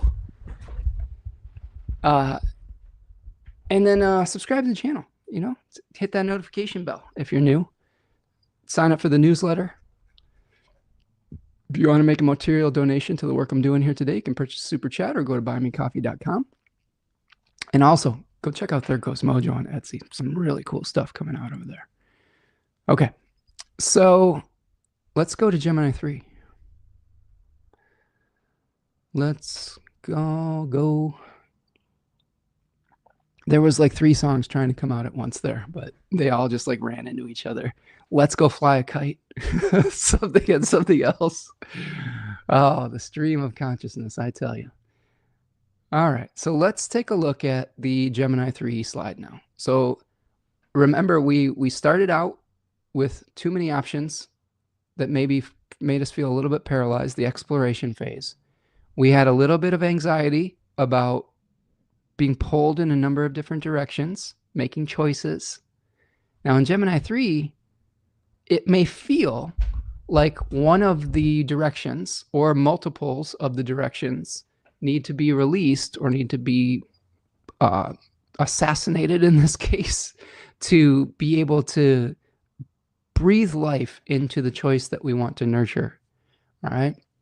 Here in this card, the Ten of Swords is one of the more grisly cards. We see the 10 swords in the back of a figure, like, and you could really talk about the death of one twin in the story of Castor and Pollux, which is one of the myths associated with Gemini. One was mortal, one was immortal. They got in a battle with another set of twins, and the mortal twin died. And the immortal twin was very sad, very lonely, and petitioned Zeus to allow his sibling to live on Olympus at various times, where they had to exchange time between Hades and Olympus, which is kind of ironic because they weren't ever truly together. Do you know what I mean? There's some kind of weird paradox happening there. But this decan is called the Lord of Ruin. Its opposite decan is the Ten of Wands in Sagittarius 3, which shows a figure carrying burdens, trying to get to the finish line. This is the opposite of that. This says you can't carry all of those ideas. You can't carry all those burdens. It's just not even possible, right? So there is this energy of letting go of some imagined pathways. There is this energy of feeling like we have to make a stark contrast between that which is good or bad. There's ultimatums that come through this decan. There's a daimon in this decan called Praxidike, the executor of justice. That's why Austin Coppock calls it an executioner's sword. My caution to you in Gemini 3, so I'll give you a caution and I'll give you something that can help you with it. The caution would be when we make ultimatums, when we see things in black or white, which is often a feature of Gemini 3, this decan often will require us to make a backtrack. And it is spoken to with the journey of the sun going ambitiously to the top, right? Think about sometimes we think of Gemini as like, oh, the child or like whatever. Like Gemini is one of the most ambitious signs in the zodiac. It is when the sun is climbing to its peak, right? And I think that the irony is that when it gets to where it's going, it changes directions. It changes its mind for whether it wants to or not. You see this with the president of the United States. He has even a nickname for it, right? Where he makes all these declarative, ultimative statements and then eventually has to backtrack. That is built into the Gemini transition to Cancer. The changing of the direction of the declination of the sun, how high it rises in the sky each day. So be very careful about making declarative statements that you might eventually have to backtrack off of, because that can create just more stress for you. That can create more collateral damage. I think that a better way of thinking about this is, instead of having to make the choices that you don't want to pursue wrong or evil, or project that shadow onto some other thing, person, group, own it and say, this is what I want to pursue. This is what I would love to bring to full fruition, because Gemini is the exploratory phase. Cancer is the phase where we're taking one of those directions and nurturing it behind the scenes and allowing it to grow to its fullest expression, rather than just half measures, rather than just surface area. There's depth that comes through that transition to Cancer. So instead of having to make everyone or anything around you wrong because you can't do all of it, just decide what you really love. Decide what truly speaks to your heart. What brings passion to you, right? Because we'll see that when we transition to Cancers. It talks about what we're really attracted to, what we really love, what is really worth bringing into full form, okay? And it's so much easier to work from that position of deciding what we love, rather than always like tearing down anything that just either isn't right for us in that moment, or maybe just different than us, or something like that. It doesn't have to be black or white. There are some paths that aren't right for us that may be right for somebody else, and that's okay. Do you see what I'm saying? This is the shift in thinking when it comes to Gemini 3, in my opinion. Okay, so let's take a look at the chart as to what could be unfolding around this period of time. So here we have the June 10th date, and we're going to go forward to this 12th. We kind of touched on this a little bit already when Uranus was emerging from the beams. But this is the point where Uranus is at the bending of the nodes. And this is a technique or a circumstance, a transit, where we see Uranus squaring exactly the north and the south node of the moon. Now, the moon is associated with bringing light from the planetary spheres into the earthly sphere, right? Into the earthly level energy. This is how the ancients viewed the planetary energies. They would come down through different levels, and then the moon would help distribute it around in the physical existence or manifest it in the physical existence. So when we have the nodes of the moon, we have a point of increase with the north node at this point in Pisces. And then the south node is a point of decrease in the sign of Virgo. So we're at the point, the north bending, we are at the peak of increase. We had a Uranus north node conjunction. I don't know. It was a number of years ago. I wonder exactly how many years ago it was. I don't know if I have time to go through all of it here. Now I'm actually genuinely curious. Let's see where it was, because it might be the seed that was planted for what is coming to a peak right now. So let's go through it real quickly here. Let's see if we can get Uranus and the north node together. Let's see. I think I blew past it. There it is. No, that's the south node. Interesting. Okay. This might take too long. It's probably in Taurus somewhere, wasn't it? Right? It's got to be in Taurus somewhere. I know this is riveting. There we go. So we had a Taurus. We had a Taurus conjunction at what? I don't know. How many degrees? If anybody's out there like doing this, clicking it around. This is going to take me too long, but I think it might have been in Taurus.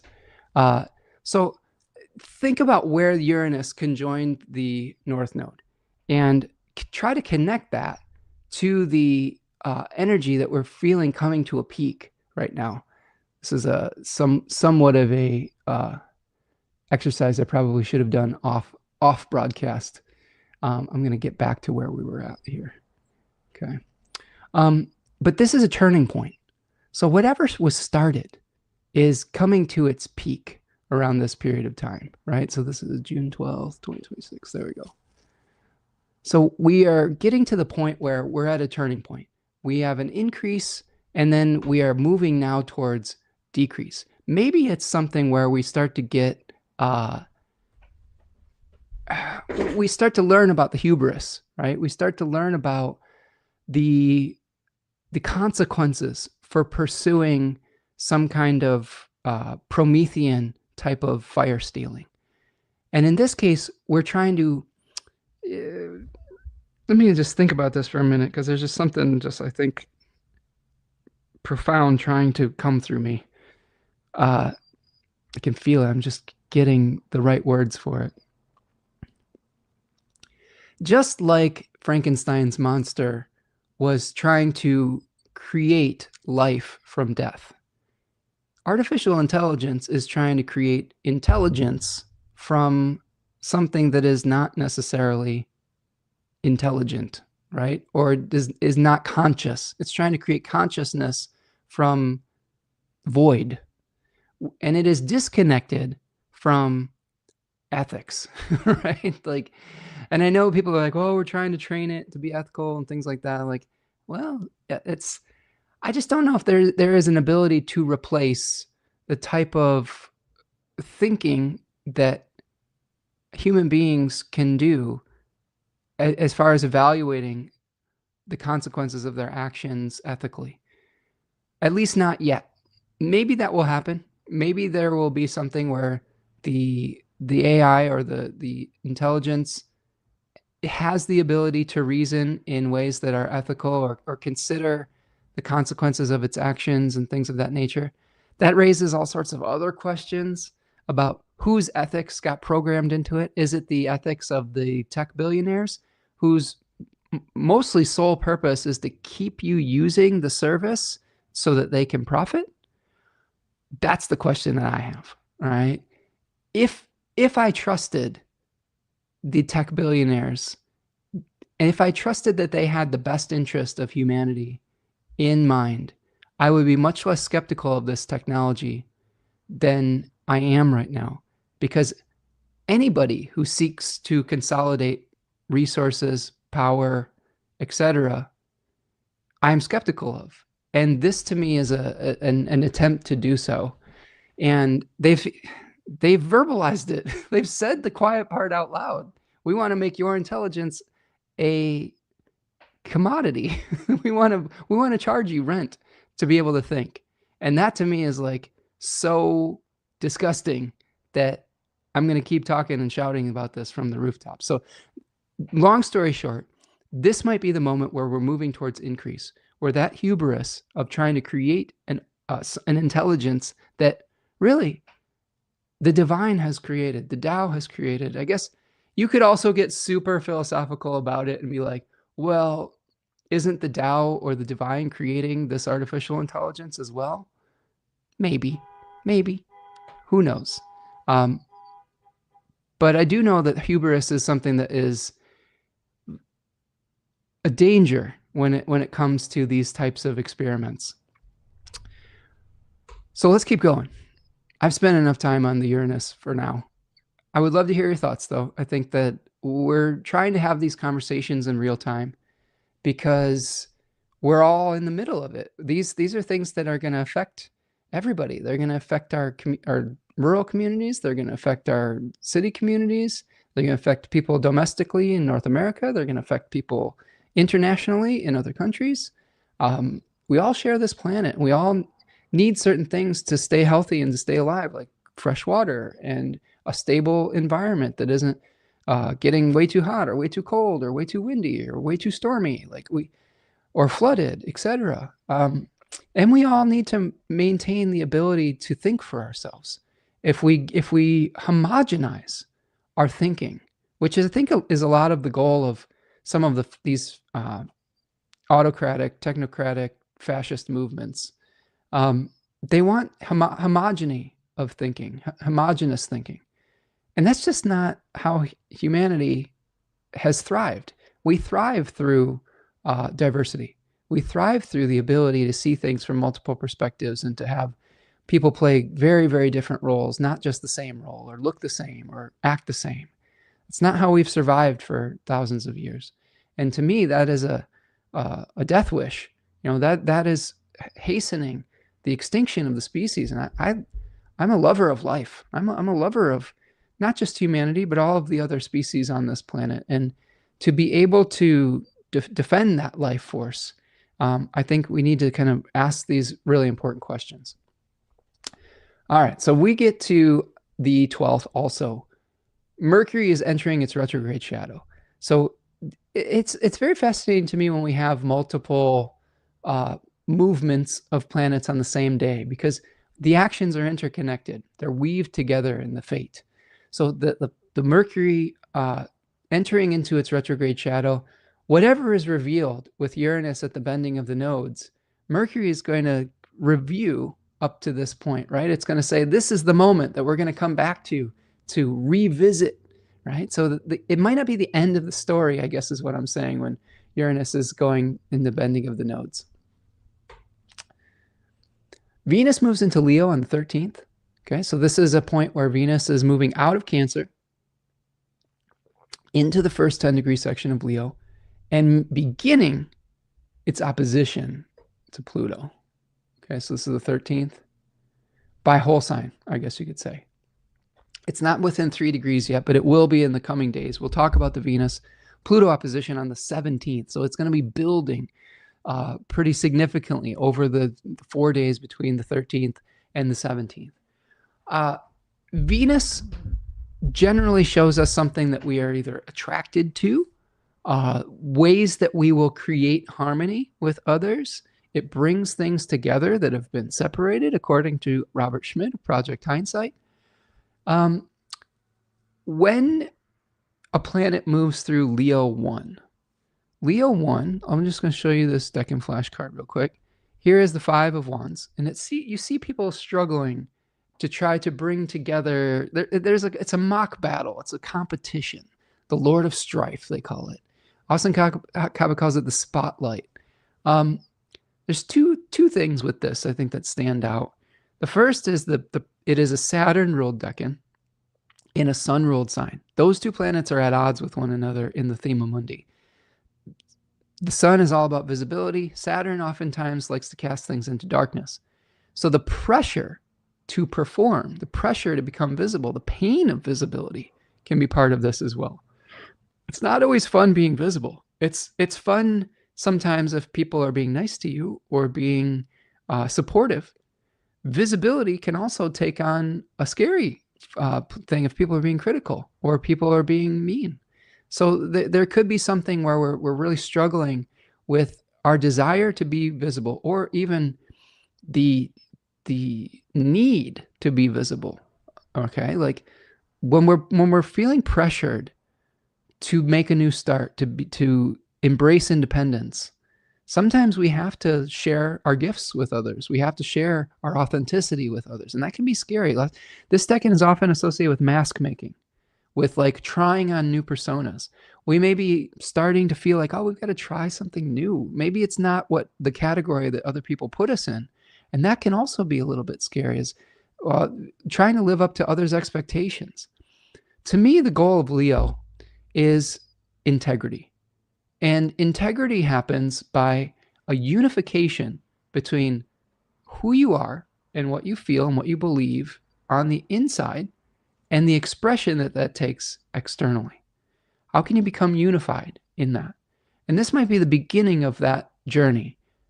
I would say that the journey towards authenticity is under threat right now, because a lot of us, myself included, are not in alignment with the overarching political direction, the overarching economic direction of the people in power right now. And that is very uncomfortable, because there are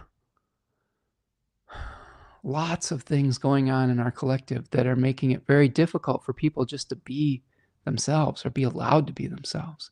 We've got people that are just under threat of just annihilation right now. You know, like the tenets of a fascist regime is they want to make certain people disappear. And that's scary, right? And I think that everybody should be allowed to just be themselves, you know, as long as you're not hurting other people. And in this case, the destruction of other people's individuality is hurtful. I mean, it's always hurtful, right? Or the allowing of the desires of certain individuals is the destruction of others. And that to me is a part of the real essence of the oppositions between Venus and Pluto, and then eventually Jupiter and Pluto. This one is oftentimes Venus is associated with feminine principles. This could be, there could be something where laws or things like that, where it's associated with feminine health or care, or the ability to be feminine, is coming up against that negative, corrupt force that has been repressed, that toxic masculinity, that like homogenization force that we're seeing with Pluto and Aquarius. That could be part of it. When Jupiter moves into Leo, there are different significations that will come with that. We'll get to that in a moment. But I think that the tension of your individuality and your individual desires, and both the pressure to conform, the threat to conform, and the need to take actions in service of the greater good to defend people's individuality is going to be important. I think that if you are in a circumstance where you are maybe not in the crosshairs of a fascist regime right now, it's 1,000 times more important for you to utilize that privilege to speak out and to defend those that are weaker or those that are being targeted. It's not that they're weak, it's just that they're being targeted. I think it's really important. And I think that this is an opportunity to utilize a spotlight to speak to the rights of every individual, not just of a specific few individuals. And I think that there will be tension around that. It's not easy to do. Nobody wants to be the nail that sticks out, ready to get the hammer. This is really one of the difficult things we're going through as a community right now. Is it safe to speak out? I saw something, a clip on Instagram today, where a woman in Texas was arrested for posting and speaking truth to power about the toxic sludge coming out of her faucet. Like the water supply of this small town in Texas was being polluted, and she made a post about it, and they came and arrested her. They arrested her for speaking out about brown water coming out of her tap. That's where we're at in America right now. Do you see what I'm saying? That the visibility that she was trying to call truth to power, they arrested her. Like, that's something that I have not experienced yet in this country as far as witnessing. We've heard about it in the history books through regimes that want to censor and want to control and want to repress dissent. This is new territory in my lifetime, and it is kind of scary. So I think that this is an important moment to figure out, how do we balance out our need to stand out and speak truth to power, and to maybe figure out the right strategies to do it in a way that can achieve the goal that we are trying to achieve. And I don't mean that to just say, well, how do we maintain our safety? I want you to maintain your safety, but more so I want to be able to achieve the goal. And sometimes it's hard to achieve the goal if you're being repressed. So I don't have a great answer to this, to be honest with you. I do think it's important to stand and have courage, especially to not acquiesce to intimidation. I think that's really important because one of the significations of Aquarius and Saturn in Aquarius, according to Joy Usher, is a glass ceiling type of mentality, where the way that she describes Aquarius and Saturn is defeating the possibility of doing something before, just by demoralizing people, thinking that it's not even possible. Do you see what I'm saying? And if we acquiesce to abuses of power before we even attempt to do the things we want to do, they've already won. So it's like, what are we doing here? Do you see what I'm saying? So that to me is it's important to still speak truth to power. It's still important to speak out in service of the more vulnerable people in your community. And there might be times where you have to have an enormous amount of courage to do so. I do think that we're stronger in numbers. So building community is really important. And I think that to be able to restore, hopefully, some equality, balance, and fairness, it will be necessary to do some things that are outside of our comfort zone as a community, as a global community, not just as an American community, not just as certain factions of society. We will have to get more comfortable with discomfort, I guess you could say. We will have to be able to accept reducing some of our attachment to convenience, some of our attachment to the way that we've always done things. Because remember, we've talked about earlier in the broadcast, trying to meet a new problem with the solutions that maybe worked or even didn't work in the past, that's going to make the problem worse. We have to meet the issues that we're dealing with the right solutions in the moment. And I got to tell you, friends, this mother, this lover, this earth is in pain right now.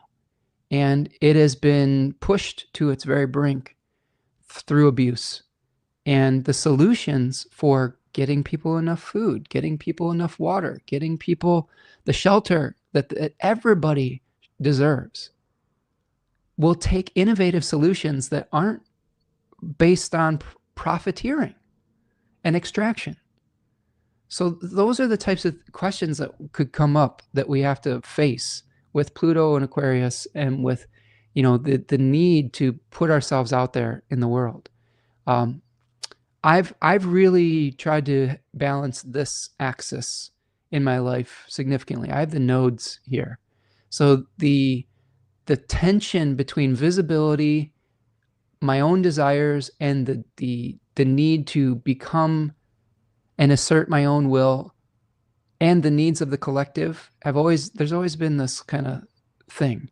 I will say this: as uncomfortable as I was with visibility as a young person, and even into my performance years as a musician, the one thing that has helped me feel more comfortable being visible and speaking out is utilizing my spotlight to speak truth to collective issues, not for self-promotion necessarily, but to be able to serve my community.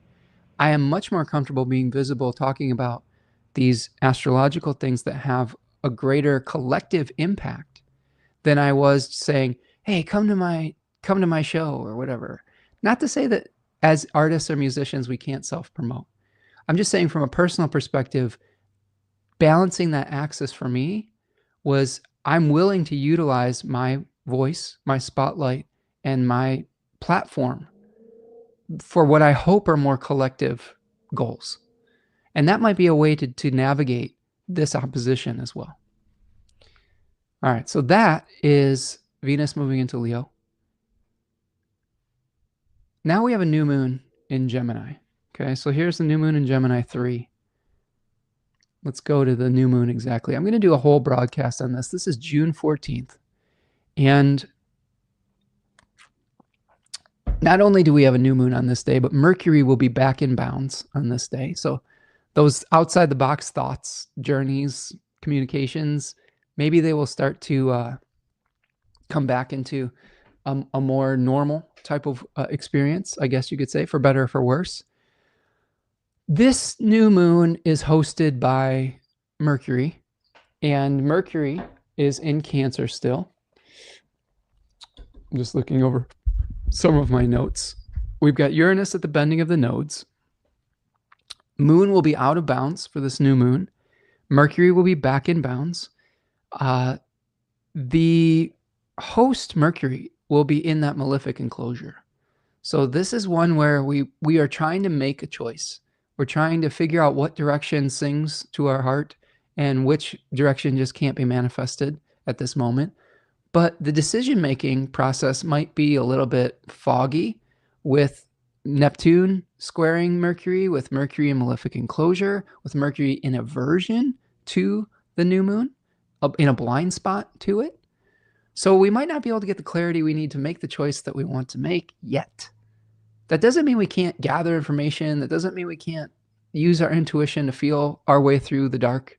But I think expecting us to have the ability to make a choice in clarity, it might be a lot to ask at this point, okay?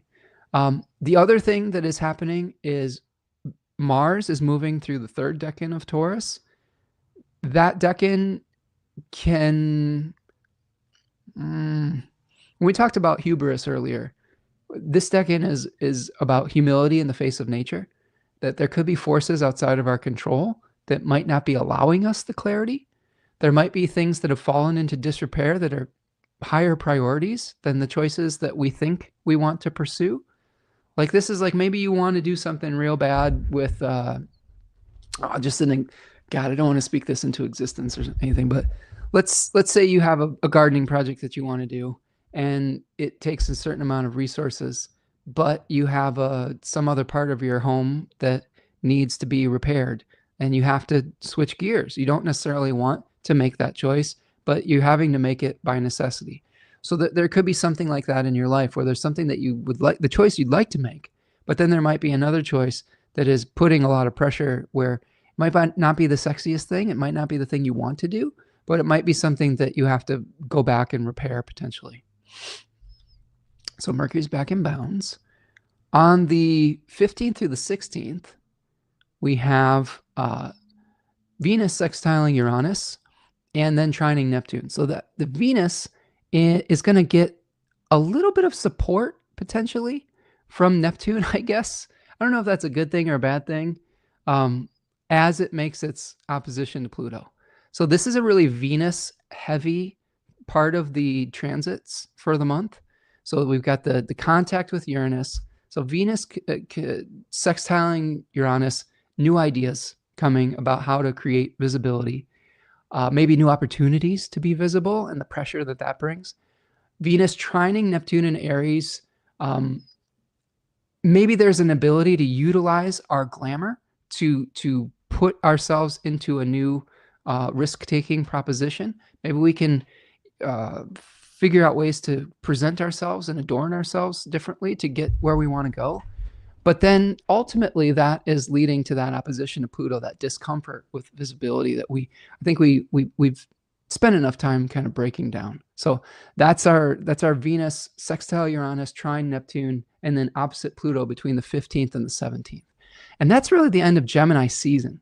So we get to Cancer 1 here, the solstice. Okay, so here's the solstice energy. All of those Venusian experiences could lead to a change of mind. Maybe we're so uncomfortable with the visibility that we're like, we got to try something else. You know what I mean? We got to switch directions a little bit. Oftentimes when we get to Cancer, we're switching directions. We are, because of that declination change. So let's bring that to the screen. And let me take the opportunity. Every decan, we should take a stretch. Like the video, subscribe to the channel. We got one more 10-day section with a few more aspects, nothing too crazy. And then we'll do an I-Ching and we'll do an animal. And then we'll wrap for the day and start to hopefully embrace and enjoy our weekends. Thank you so much for hanging out with me today. It's a pleasure to be of service to you and to connect with you and your wisdom. And feel free to reach out if you need help. If you need I've been connecting with some really nice folks, some nice clients recently. I really just enjoy getting to know people and to kind of see what's going on in their life and to utilize these messages to help in practical ways too. Sometimes practical means just understanding our journey and having a different perspective so that we're not swimming upstream.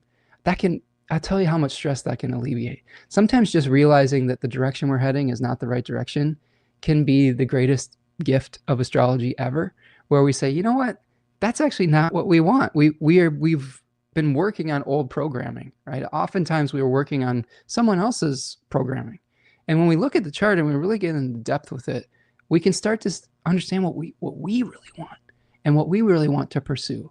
So important with some of the Aries stuff is really knowing who you are, knowing what would truly make you happy rather than trying to conform to someone else's expectations, whether it's a parent or a family or societies, right?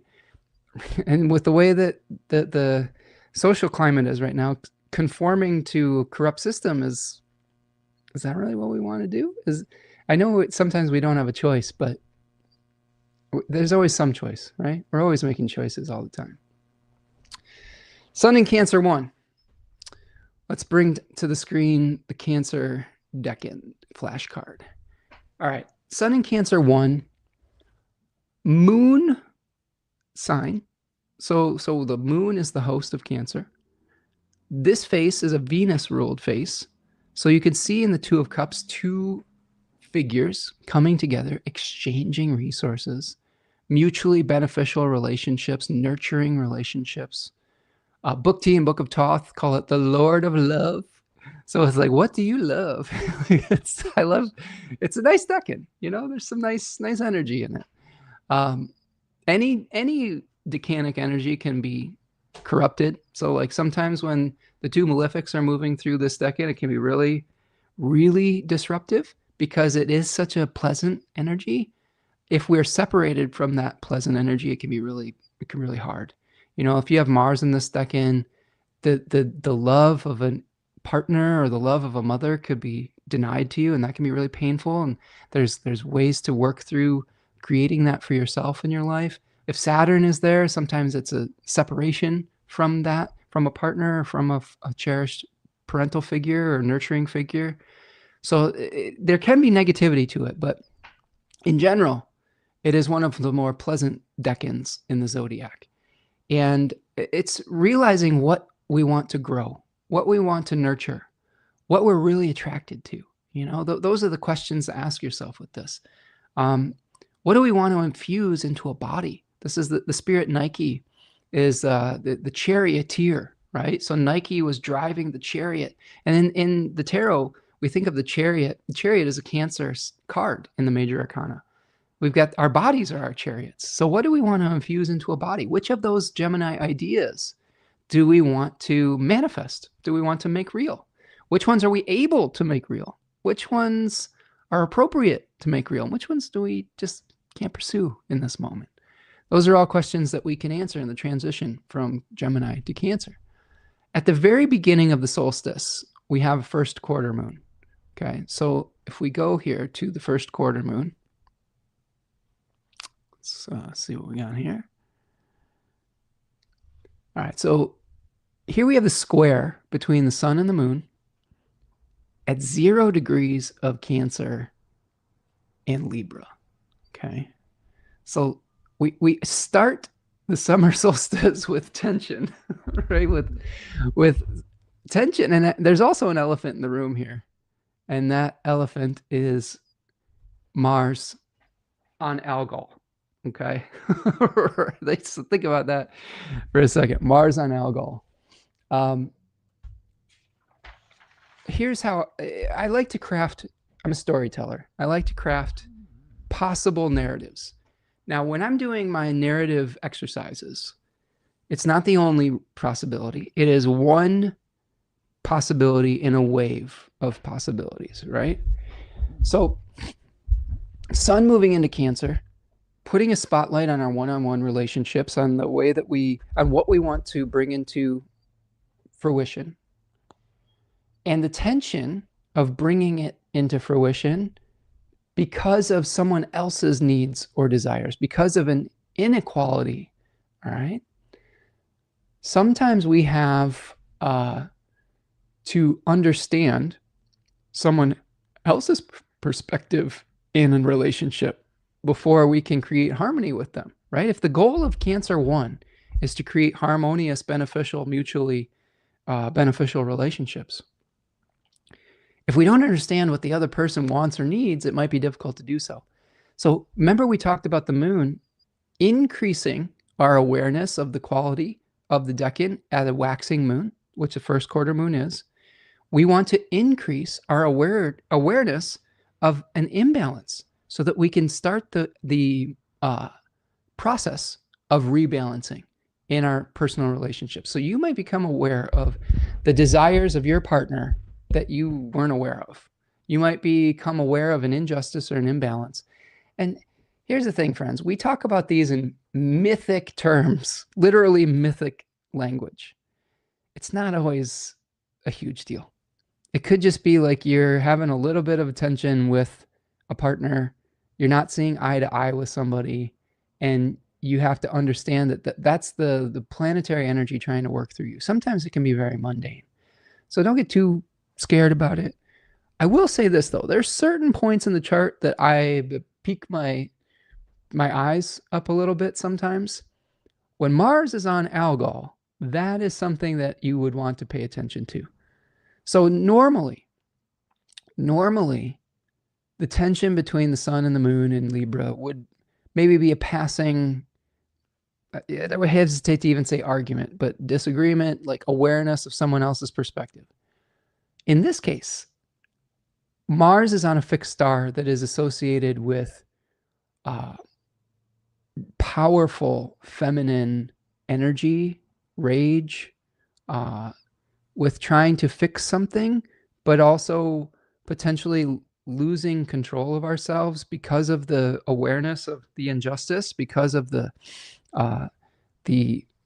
raw feminine power that comes through that fixed star. it's a force of nature, right? So I would say if you do come into tension with a partner or with a family member or with anyone that you're trying to create harmony with, and you see that their perspective is much different than yours, be careful not to lose your head. Like the Algol like kind of energy is related to the Medusa story. You may be able to use that energy if you recognize an injustice in the world. You might be able to use that energy for strong protection, for speaking out or for taking action to restore harmony, justice, and balance. But it's important to maintain your center, to not lose control of yourself, because this Mars can be very violent on this fixed star. So you want to avoid situations where the back and forth between you and the other gets out of control. Okay, so know when to say when. Know when to say, time out. We don't see eye to eye on this. Things are getting heated. Let's take a break. Let's go outside. Let's touch some grass. Let's get something to eat. Those are important things. Like there's a concept in Japan, I forget the name of it, but it's a concept where a lot of times their relationships will last a lot longer than in Western civilization because they know when to take a time out from an argument. They know that it's like, oh, we've come to an impasse. Now it's time to just have a little bit of space. And that might be good advice for this particular quarter moon in the ingress in the summer solstice. Sun trines the north node on the 23rd. Okay, so here's the sun trining the north node in Pisces. I think that as much as we might feel tension in the turning points of the bending of the nodes, of the planets squaring the nodes, we might actually start to feel a little bit of a flow state when the planets are trining the nodes. So this might be something where we're feeling the ability to find higher meaning and purpose. Maybe the conversations that we had, maybe they were intense, but maybe they were really enlightening. Maybe they were something that helped us find greater purpose and meaning within our relationships because now we have a new perspective with our partners or with the people that we're trying to work with. So that trine between the sun and the north node maybe could help us have a new identity within our relationship now that we have a better understanding of what each partner needs. Venus trines Saturn the same day that the sun squares Neptune on the 25th. So here is the Venus trine to Saturn, 14 degrees Leo, 14 degrees. Okay, it's the exact trine is at 13 Leo and 13 Aries. The square between the sun and Neptune, 4 degrees of Cancer, 4 degrees of Aries. So those two aspects are happening simultaneously. Saturn is in the overcoming trine to Venus. So oftentimes the planet in the overcoming position will sort of have power over that planet. Neptune's in the overcoming square to the sun. To me, that is speaks towards the desire to make the new start. The pressure to individuate is a little bit stronger than the Venusian desire to be rewarded for authenticity, things of that nature, to have support and applause. Maybe this is something where if we take the actions to be true to ourselves, we will be rewarded for that potentially. I don't know. I think that the overcoming square of Neptune to the sun in Cancer, sometimes the illusion of individuality can be really strong, and it can put a lot of pressure on our relationships and on our sensitivity. So I guess I would be careful not to get so caught up in the fire of your own passion, the fire of your own individuality, the fire of your own yang, that you smother the sensitivity that you have for others, or smother the ability to be a little more quiet, to be a little bit more sensitive, to be a little bit more nurturing. I think that it's okay to have a balance between our masculine and our feminine sides. Like I think that a lot of us in society are grappling with toxic masculinity right now. Toxic masculinity has brought the planet to the brink of extinction. And that's a problem. And we need to start finding the right balance between that. On the 28th, okay, we're getting towards the end of the month here. Thank you so much for hanging out with me today. I think we're kind of flying through these aspects, but appreciate you being here with me today. Mars is going to sextile Jupiter on the 28th. And then from Taurus to Cancer, and then immediately move into Gemini. And that ends our malefic enclosure of Mercury and Venus, because now Mars isn't going to be casting that ray anymore to Venus, right? On the side of it that encloses it. Okay. So to me, the sextile is like finding a solution through grace, through kind of almost like divine intervention on some level, like to fix a problem that we've been vexed by. If we're able to maintain our cool and maintain our centeredness, and then finding a new possibility once Mars moves into Gemini that gets us out of the rutted experience, right? It says, you know what? Maybe we didn't have to do this the way that we thought. Maybe here's a million other possibilities of a way you could solve this problem when Mars moves into Gemini. And it may be a shock to your system and everyone else's too, with the conjunction with Uranus. So that is starting to build towards the Mars-Uranus conjunction that's on July the 4th. So that is but something that a lot of astrologers have had their eye on, especially because it's such a poignant moment in history, the 250th anniversary of the birth of the United States. I'm a little nervous about it, to be honest with you. I'm not sure what that means. I know that, let's just take a moment. I know that there is a cage match scheduled on the White House lawn, I think. Am I remembering this correctly? My voice is raising because I'm just like, is this reality that we're living in? Like, so some kind of weird violence around that period of time that is state sanctioned. I don't know. I mean, I guess I hope that's all it is. And it's just ridiculous and weird and not something worse. But I guess just keep your head in a swivel when the Mars-Uranus is coming together on July 4th. Be real careful if you're working with fireworks. Also, this is practical advice, I guess. When you got Mars and Uranus come together, accidents are it's a lot easier for accidents to happen. So be smart about your celebrations if you're doing that. I'm not really a firework person. I have an aversion to noise, and it's really disruptive to the animals in the neighborhood. And so I'm not a huge fan of that. But if that's your thing, practice some extra caution around this period of time so you don't blow your fingers off. I've witnessed my next door neighbor, bless his innocent heart, hold a firework in his hand and just like almost completely blow his hand off. I wouldn't recommend it, but I digress. After this, the end of the Mercury-Venus malefic enclosure with Mars moving into Gemini, Mercury will station retrograde. So this is the 29th, where Mercury is going to, you can see it, it's in red here. It's going to station retrograde. Mercury was heading towards a conjunction with Jupiter. It will retrograde before it completes that. That is, in traditional astrology, is called a reformation. So there might be something that we're asking a lot of questions about how to deal with excess or scarcity, and we're getting ready for the solution, but then we have to reconsider something. So you might be, to me, this is like you're getting ready to spend some money on something expensive is one potential thing. But then you're like, well, maybe we need to reconsider this. Mars just moved into Uranus. Maybe there's something else that it needs to become a priority, and reevaluating that. Maybe you're like, well, maybe these resources shouldn't be in service of just a selfish desire. Maybe I need to utilize these resources to help someone in my community. Those are all the types of questions that could be asked with the retrograde of Mercury as it makes its reformation. It's a reversal before it completes that aspect to Jupiter. That brings us to the last two things in the month, which we have the full moon in Capricorn 1 on the 29th, the same day that Mercury is stationing retrograde. And Mars will be at the bending of the nodes the next day into the 30th.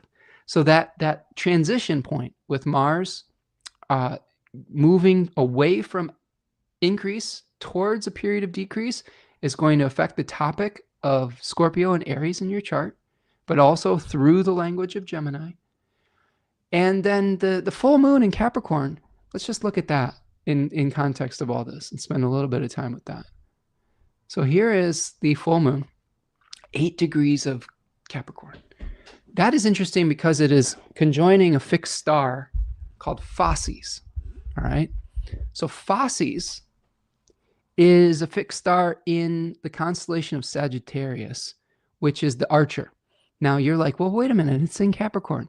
Well, there is a phenomenon called precession where the constellations and the tropical zodiac start, like, they separate a little bit each year because of the wobble and the tilt of the earth. So the overlay of the constellation of Sagittarius actually overlaps into the Capricorn tropical sign. So by projected ecliptical degree, the Capricorn 8 degrees is now in the eye of the Archer. So this colors that area of the zodiac. It gives a little bit of a ruthless aim. If you combine that with the Capricorn ambition, there could be a ruthless ambition that we're trying to achieve that could be putting pressure on our ability to create harmony within our personal relationships. And all of that is going to be squaring Saturn and Neptune. So we might be just feeling pressure to do it. This ruthless ambition. So I would caution you towards softening some of that potentially, or at least figuring out what is worth pursuing. And the question I always ask with Capricorn versus Cancer, and this is coming from a very Cancerian perspective because I'm Cancer Sun and Mercury, but I always ask my Capricorn folks, is it worth getting up to the top of the mountain if you have to step on everyone else to get there and get there alone? How are you going to get back down the other side by yourself, right? I think those are questions that I like to ask at this full moon is your ambition worth stepping on the heads of others? For me, the answer has overwhelmingly been no, even to the point of really having to soften some of my youthful ambitions. Sometimes it just wasn't worth it to me. I'd rather climb the smaller hill with my relationships intact than the big one and find myself alone at the top of it. And I know that not everyone will agree with that, but I think that's an important kind of question to ask at that period of time. Yeah, Javier says no, it's lonely. You're right, it's really lonely, and you might be in danger, because I think a lot of times we take for granted the support that we have when we're getting to the top of that mountain. I always think of like people who have achieved greatness in this world. Forgive me for using this as a metaphor, but he's in the zeitgeist. Michael Jackson. Michael Jackson was an extremely talented, hardworking person, but he might not have reached the heights of his success without a guy like Quincy Jones, who was helping to support him through arranging his albums and helping him make choices in the studio and things like that. He wouldn't have gotten where he was without Bruce Swindeen, who was an excellent genius engineer that helped engineer things like Thriller. He wouldn't have gotten where he would have gotten without Rod Temperton, who was one of the songwriters that was responsible for writing things like Thriller. So much support along the way went into the entity that became Michael Jackson, right? He might probably not have been who he became without Joe Jackson either, who kind of abused him into a ridiculous work ethic. That doesn't mean that we're supporting that action. It just means that he didn't get there alone, right? He got there through trauma, but he also got there through support. Realizing that we don't ascend to the heights of those mountain peaks alone is a really important Capricorn realization. Being able to be a little bit tougher is a Cancer realization. Sometimes we Cancerians need to be a little bit less sensitive and peek our heads out of the shell every once in a while and do something hard and difficult. Sometimes the Capricorns need to soften a little bit. That's the balance we're trying to work through at this full moon in Capricorn. Now, keep this in mind. The sun is in Cancer. The ambition, okay, the conscious achievement that is trying to be made during that solar period is one of unifying and harmonizing a sensitive personal relationship, finding passion. The vehicle that sun is going to be pouring its light into for manifestation is one of exile, is one where the terrain and conditions aren't as fertile as we would want. Think of the fertility of Taurus season. When we're in Capricorn season in the northern hemisphere, there's death on the face of the earth. There's hibernation. It's more difficult to find food. It's more difficult. It's not the right time to plant the seeds, right? So this is a time where we are wanting so hard to create a sensitive, harmonious relationship, but the circumstances might be more harsh. They might require toughness that we wouldn't necessarily expect around how to make this and manifest this.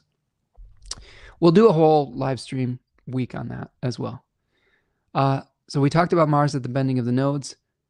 Last thing, at the end of the month, Jupiter moves into Leo right after this full moon. So here is Jupiter in Leo. Jupiter in Leo,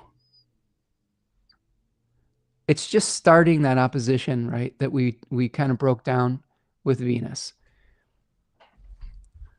I think the difference between Jupiter and Venus, there's a lot, but the main things is that Venus is a planet that receives good fortune. Jupiter often is a planet that creates it. So if you think about opening yourself up to visibility with Jupiter opposite Pluto and receiving visibility that you might not have pursued consciously, Jupiter is creating good fortune through the conscious exploration, creating order through the actions that we take that can bring honor and merit into our life. So you might be tempted when Jupiter moves into Leo to take actions that could bring more visibility. But that may be running into the corruption of Pluto in Aquarius, the dangers of that visibility. Doesn't mean that you shouldn't do it. It just means that there might be some tension between the actions that you want to take towards becoming more visible, becoming more authentic, and the circumstances that we're experiencing out in the world. So we are going to have a Jupiter Cazimi that happens in July and into August. So there is going to be a renewal of Jupiter in the heart of the sun. And the only challenging part about this really to me is two things. One, we lose the exaltation dignity of Jupiter in Cancer. I think that placement has been doing a lot of heavy lifting with all of the difficult placements that we've been having with Saturn and Aries and some of these Mars transits. Jupiter in Cancer has been really doing a lot of heavy lifting. When we lose that dignity, that could be a little bit more difficult, a little bit more challenging, especially with the opposition to Pluto. Jupiter's also moving into a Saturn-ruled decan. There's just we're bound to do these things, these actions. It's almost like we don't have a choice. I would take a look at the Sagittarius and Pisces area of your chart and see where energy might be shifting, where you might need some more visibility around that. I would say also hang in there, because Jupiter will return to its own face in Leo 2. So if we play this out for a few weeks or months, Jupiter is going to regain some dignity that it has lost moving from Cancer to Leo. And it might be a lot easier to be recognized for the work that we're doing and to be able to achieve some of the goals that we're setting. Okay, that's what I've got for you for the transits of June. Just a little preview of July before we move forward. We got a new moon in Cancer in July, Cancer 3. We've got a full moon in the first 10-degree section of Aquarius, conjoining Pluto. We'll see how that turns out. Venus is going to move into its fall in Virgo in July. Sun moves into Leo. Mercury stations direct in Cancer 2, 16 degrees of Cancer. The nodes shift from Aquarius and Leo. So we have the North Node moving from Pisces to Aquarius. They move backwards oftentimes. And then we have the South Node moving from Virgo to Leo. So an increase in our awareness of community, but also maybe an increase in the attempts to homogenize and to repress individuality. That could be increasing with the North Node in Aquarius. We'll talk about this in the Astrology of July. a decrease in our willpower, maybe a decrease in our visibility, a decrease in our attachment, maybe, to individual goals. When we are faced with global crisis, sometimes we have to sublimate temporarily our individual desires for the good of the collective. And this might be something that we are having to be faced with the transition of the nodes. Neptune and Saturn are going to be stationing retrograde in July. Keep an eye on that Saturn retrograde, because I've been talking about a theory about a retrograde Saturn potentially acting exalted, so we'll talk about that. Mars will also conjoin Uranus on July 4th, so that's another big aspect that astrologers have been talking about. But we'll cover it all when we get to it, but just to give you a little preview. Okay, so Javier says, my nodal return this year is so weird. It's a lot going on, Javier. I'm going to have a nodal opposition. We'll see how that goes. I also have an eclipse, like exactly on my ascendant in August. I'm not really looking forward to that, to be honest with you, but we'll see. Let's do an I-Ching and let's do an animal. What do you say? Start with an I-Ching. The hexagram that we have for June is hexagram number 13, fellowship, right? Working together with others. And it is changing to hexagram 22, which translates to adornment or beauty. So I'm going to read to you from Jack Balkin's book, The Laws of Change, and give you a little insight to this. There's two changing lines, so we'll talk about those two, and then we'll do an animal. We have a mythological animal for this month. So hexagram 13 translates to fellowship with people, joining with others, community, keeping the group together. The judgment in this hexagram says fellowship with people, even in the open fields, success. It is beneficial to cross the great river. It is beneficial for the superior person to persevere. Jack says the best way to realize your goals now is through participation in a group. You can achieve great influence and success through a collective endeavor. The group may be your friends, or it may be a political group, a social group, a religious organization, or the people you work with every day. If you are willing to join in with like-minded people, you can accomplish much more than you could ever on your own. For a group to succeed, people need to feel that they have a common purpose and that the members are committed to each other. Trust and reciprocity are essential ingredients to success. The text speaks of fellowship even in the open fields. Fields are a metaphor for what is far and wide, broad and distant. Thus, fellowship even in the open fields means fellowship that is maintained through thick and thin, and that can extend to all sorts of people who possess common values and goals. A sense of commitment and shared devotion make it possible for a group to achieve important and ambitious tasks, symbolized by being able to cross a great river. If you find a group with whom you can identify and whose values you admire, give your support without reservation. If others see that you are earnest and sincere, they will be willing to join in as well. So there's two changing lines. Fourth place, changing line says, he climbs onto the city wall, but he cannot attack. Good fortune. Selfishness and misunderstanding have isolated you. We talked about that with the pursuit of a Capricorn goal, potentially. Feelings of distrust have impaired your relations with other people. You see yourself in confrontation with others and begin to feel defensive. Hence, the text says he climbs onto the city wall. If you try to go your own way, you will become increasingly lonely and disconnected. Oh, that's funny. We just talked about that, didn't we? This may also be a problem with the Saturn hosting the moon in Capricorn, trying to do things by yourself, right? It's kind of an illusion. That's the illusion that we're seeing with Neptune in Aries. Okay, if you try to go in your own way, you're going to be lonely and disconnected. You'll soon discover it's much more difficult to go alone than you anticipated. Luckily, these feelings of alienation and emptiness will bring you to your senses, helping you recognize the true costs of a break in your relations and the price you would pay for open warfare. Hence, the text says he cannot attack. Once you realize that you and the other party need each other and that fighting will get you nowhere, tensions will start to ease. And as you come to see the situations more realistically, you'll be able to begin the process of making the necessary compromises and reestablishing trust, which will ultimately lead to good fortune. I kind of see this almost You can see this through a political lens too. The illusion of almost the separation of political parties. Like in America, we have this dumb two-party system, Democrats, Republicans, etc. When really the true issue that we're experiencing is a class issue, right? Is the haves and the have-nots.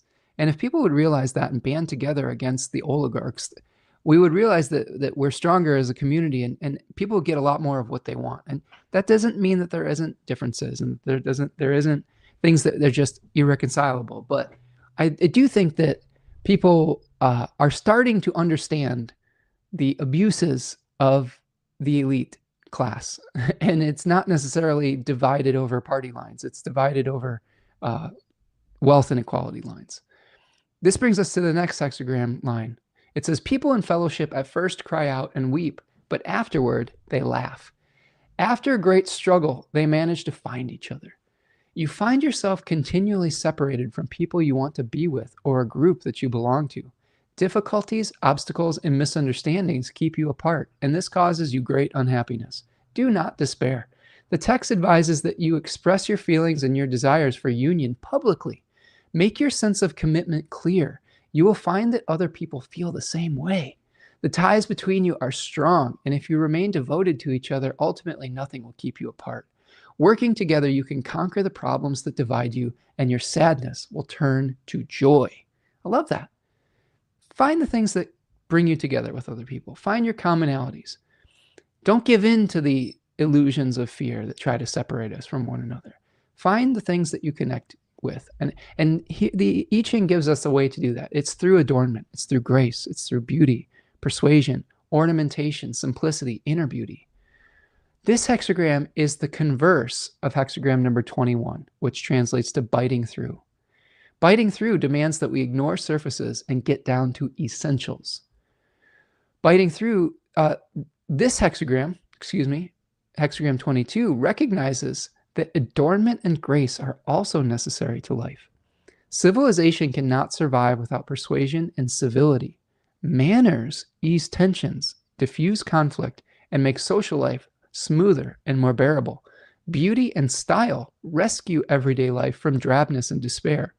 The message of this hexagram is that we must recognize the limited but important role that grace and adornment play in society and in personal well-being. Before I go on to the final part of this feels very Gemini. Oftentimes what Gemini will do is it will shift the message in a way that will be able to be received by the person that you are communicating with. Now, some people call this dishonest, and then oftentimes if it's abused, it is dishonest. But when it's not abused, it can be figuring out how to soften the delivery of the essential truth so that you can find common ground with the other person. I do this every day in my work with Venus and Gemini. I'm constantly trying to find common ground between me and the other individual. There's certain points where I get my heels dug in and I can't compromise. But there's oftentimes I'm trying to find common ground, even with people that I very much disagree with, so we can find ways to work on those issues and bridge those gaps. Jack Balkin goes on to say, adornment brings success as a small thing. It smooths the path of life and makes it more bearable. When adornment becomes the central thing, it can easily become perverted because it is placed above other human values and human needs. Nevertheless, the study of beauty helps us understand the profundity of the world. Through the contemplation of beauty and form, we discover both the demands of a particular time and the power of the unchanging. And through attention to how beauty is produced, we apprehend the connections between outer form and inner nature. The beauty of fire or of a mountain range is the natural product of the processes that give rise to these things. It is the same in human life. The Book of Changes teaches that outer beauty should emerge as the natural product of inner beauty. Then adornment does not simply cover or disguise a person's nature, but becomes its organic expression. In practical terms, this hexagram signifies that you cannot exert great influence on the situation, but you can have a positive effect in small ways. Behave with tact and consideration to others. For the time being, you must accept aspects of the situation that you do not like, but you can make progress at the periphery if you act with charm and grace. Work on polishing your appearance and your powers of persuasion. Brush up on your talents. Smooth out the rough edges of your life and in your relationships with others. This is a good time to improve your habits of communication and self-expression. Okay, that sounds like good things to focus on for Gemini season, right? Javier says, I'll keep an eye out for you. I got your back. Thanks, friend. Appreciate that. This brings us to our final omen, I guess, and that is the Python, Laden. This is a multi-headed Hydra-like dragon. I don't think it is the Hydra, but this is the dragon that guarded the golden apples in the garden of Hyperion, I think, Hesperion. I'm going to read to you from Animal Frequency. Okay, this is very interesting for what we're experiencing.